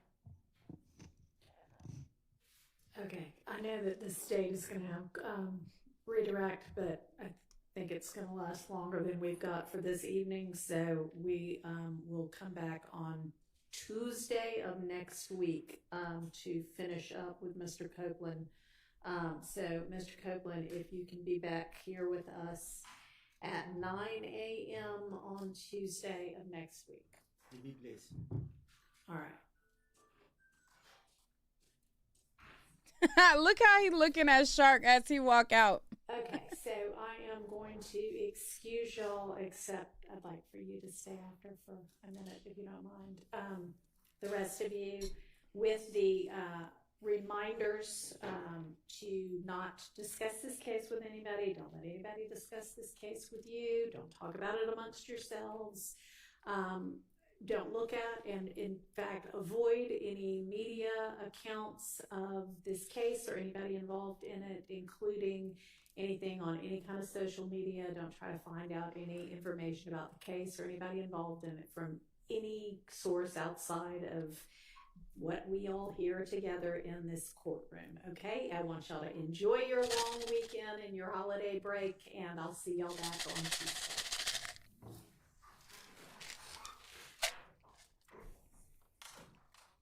All right, and again, for the media, what we're about to talk about, I'm going to need y'all to turn off all of the audio and video for. Thank you. Ah, boo.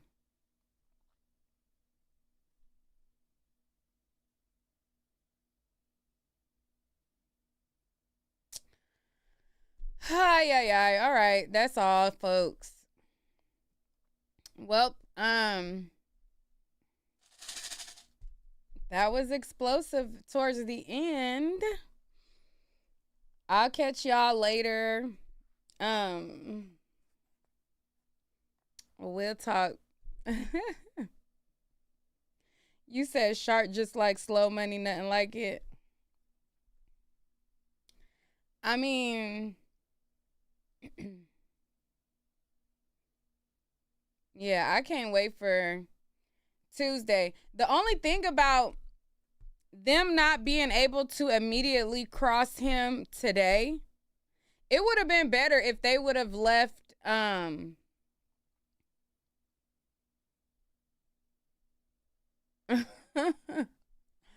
First of all, I don't stress eat, baby. I hadn't ate at all. When you see me eating grapes, that was the first thing I ate all day, baby. Okay? And I ate grapes. Oh my God, that's filling me up so much. Number 2, me eating ice is just that. Eating ice. But this food is me actually now, for the first time, it's 2 p.m. here in Cali, eating food. Nobody don't damn stress eat. Fuck you talking about? You ain't had no food all day?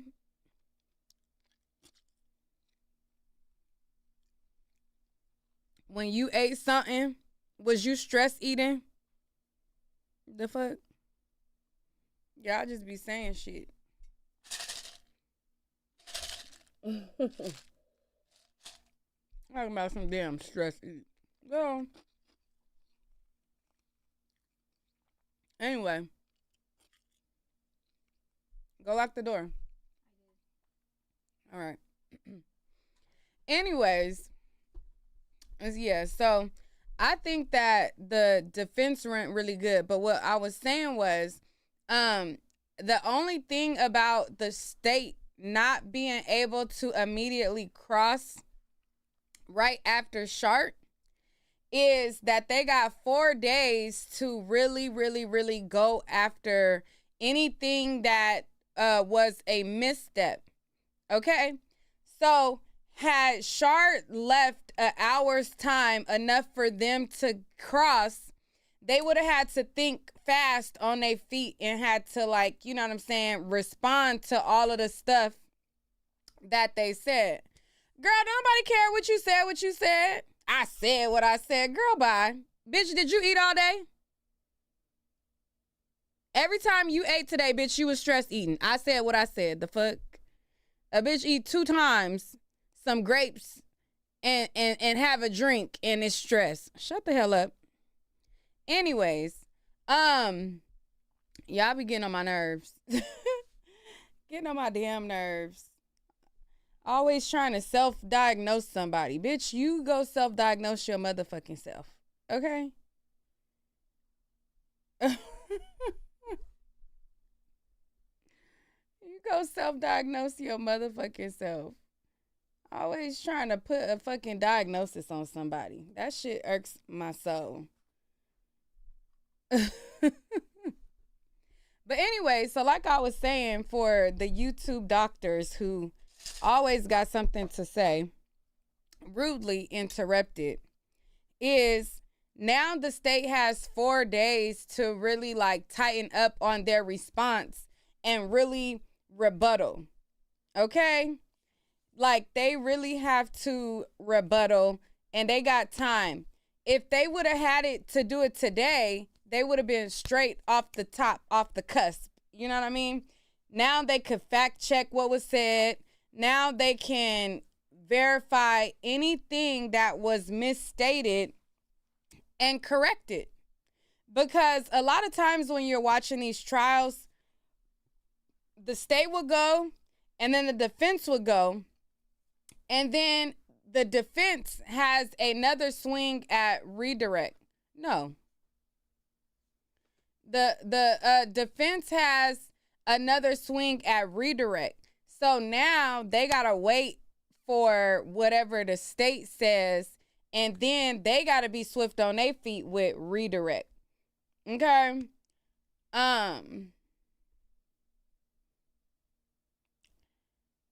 You said, I don't think they meant any harm by it, Neek. telling somebody that they stress eat because you seen them eat some grapes and you see them eating ice, I don't care what the hell they thought they meant by it. I'm tired of people always trying to self-diagnose. It could be something innocent. Like, people be trying to self-diagnose people. It's so irritating. You wipe your nose, they be like, oh, that person, you know what I mean? Like, you sneeze or something. They be putting all kind of stuff, like trying to diagnose people. It's annoying. But anyway, so I'm interested to see what going on. I'm definitely going to continue watching. I just started to say, you know what? I might as well start filming myself while I'm watching it, because I literally watch this case every single day. Thank you, Misha. I literally watch this case every single day. Like, I start my morning, like driving my daughter to school, all type of stuff throughout my morning. I be watching this case. I be, on the breaks, multitasking and stuff like that. But I'm like, if I'm watching it anyways, I might as well watch it with y'all, even though, you know what I mean? I haven't been like officially making videos. I've been following it still. Like, I'm in the chat on Law and Crime every day. I'm always commenting every day.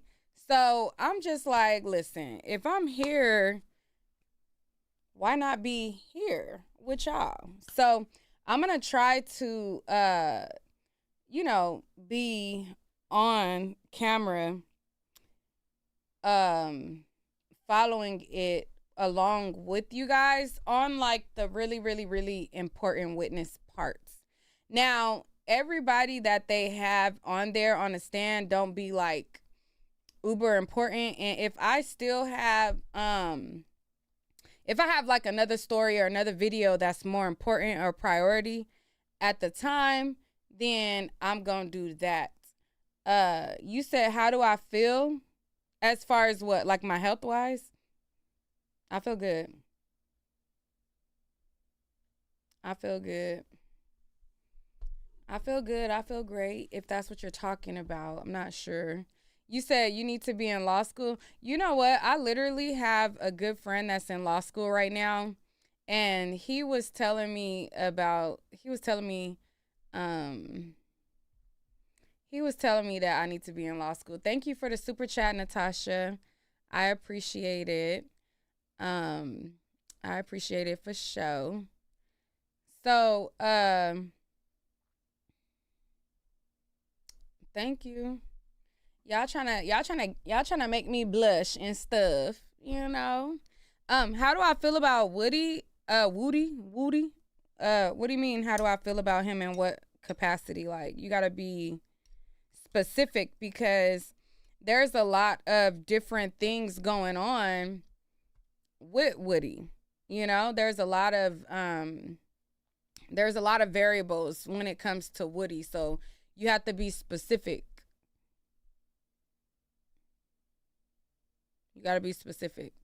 What do I think the verdict is going to be? I can't say what the verdict is going to be, because they got 100 more witnesses. So far, to me, they clearly show that there was some type of association to this murder with the defendants. Schardt's client, Shannon Stillwell, sounds very guilty. He sounds like he's done a lot of things, and he sounds like he needs to be in jail for murder. And that is one of Young Thug's co-defendants. Now, as far as Young Thug and the RICO and things like that, I really don't know. I can't really say, because, again, they have 100 witnesses to go. So I don't know if they have a smoking gun that is going to come later, because they could be putting together a case right now to where it's like, okay, I'm looking at it like, okay, it sounds like Shannon did most of this stuff, whatever. But they could bring in evidence, let's say Tuesday, let's say next week, next month, to where it's a smoking gun that brings everything home. So they could be waiting to really, really put on their smoking gun at the end, and that can completely change the whole course of it. Right now, I don't think that they're winning as far as the RICO goes, but individually for individual crimes that the people have done, I feel like they do have proof of individual things that they have done. But if it was done in furtherance of a gang, I'm not quite sure that that has been solidified yet.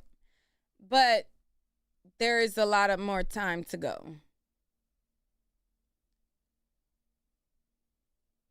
No, my friend in law school right now is a Scorpio.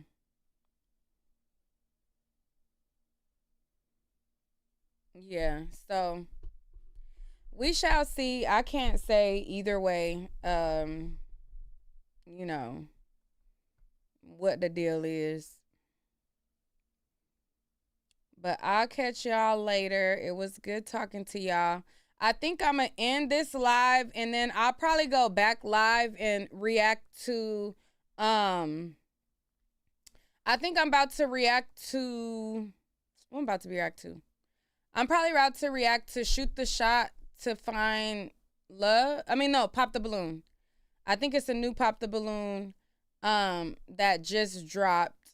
So I'm definitely going to watch that. But you know what? I need to get my watch time hours up on my other channel. So I think that's what I'm about to do. I'm going to put it in my community tab. So if y'all want to see me react to Pop the Balloon, the new one, go to my other channel, niquelaclaire. So type in, hold on, because I think I'm going to react to that on my other channel, because I need to get my watch hours up over there. Because, baby, I need to start dropping stuff on that channel, and I haven't dropped nothing over there in a long time. A long time. I haven't dropped nothing on that channel in a long time. Child, this ice be so good. And let me stress eat some of my more let me stress eat some of this ice.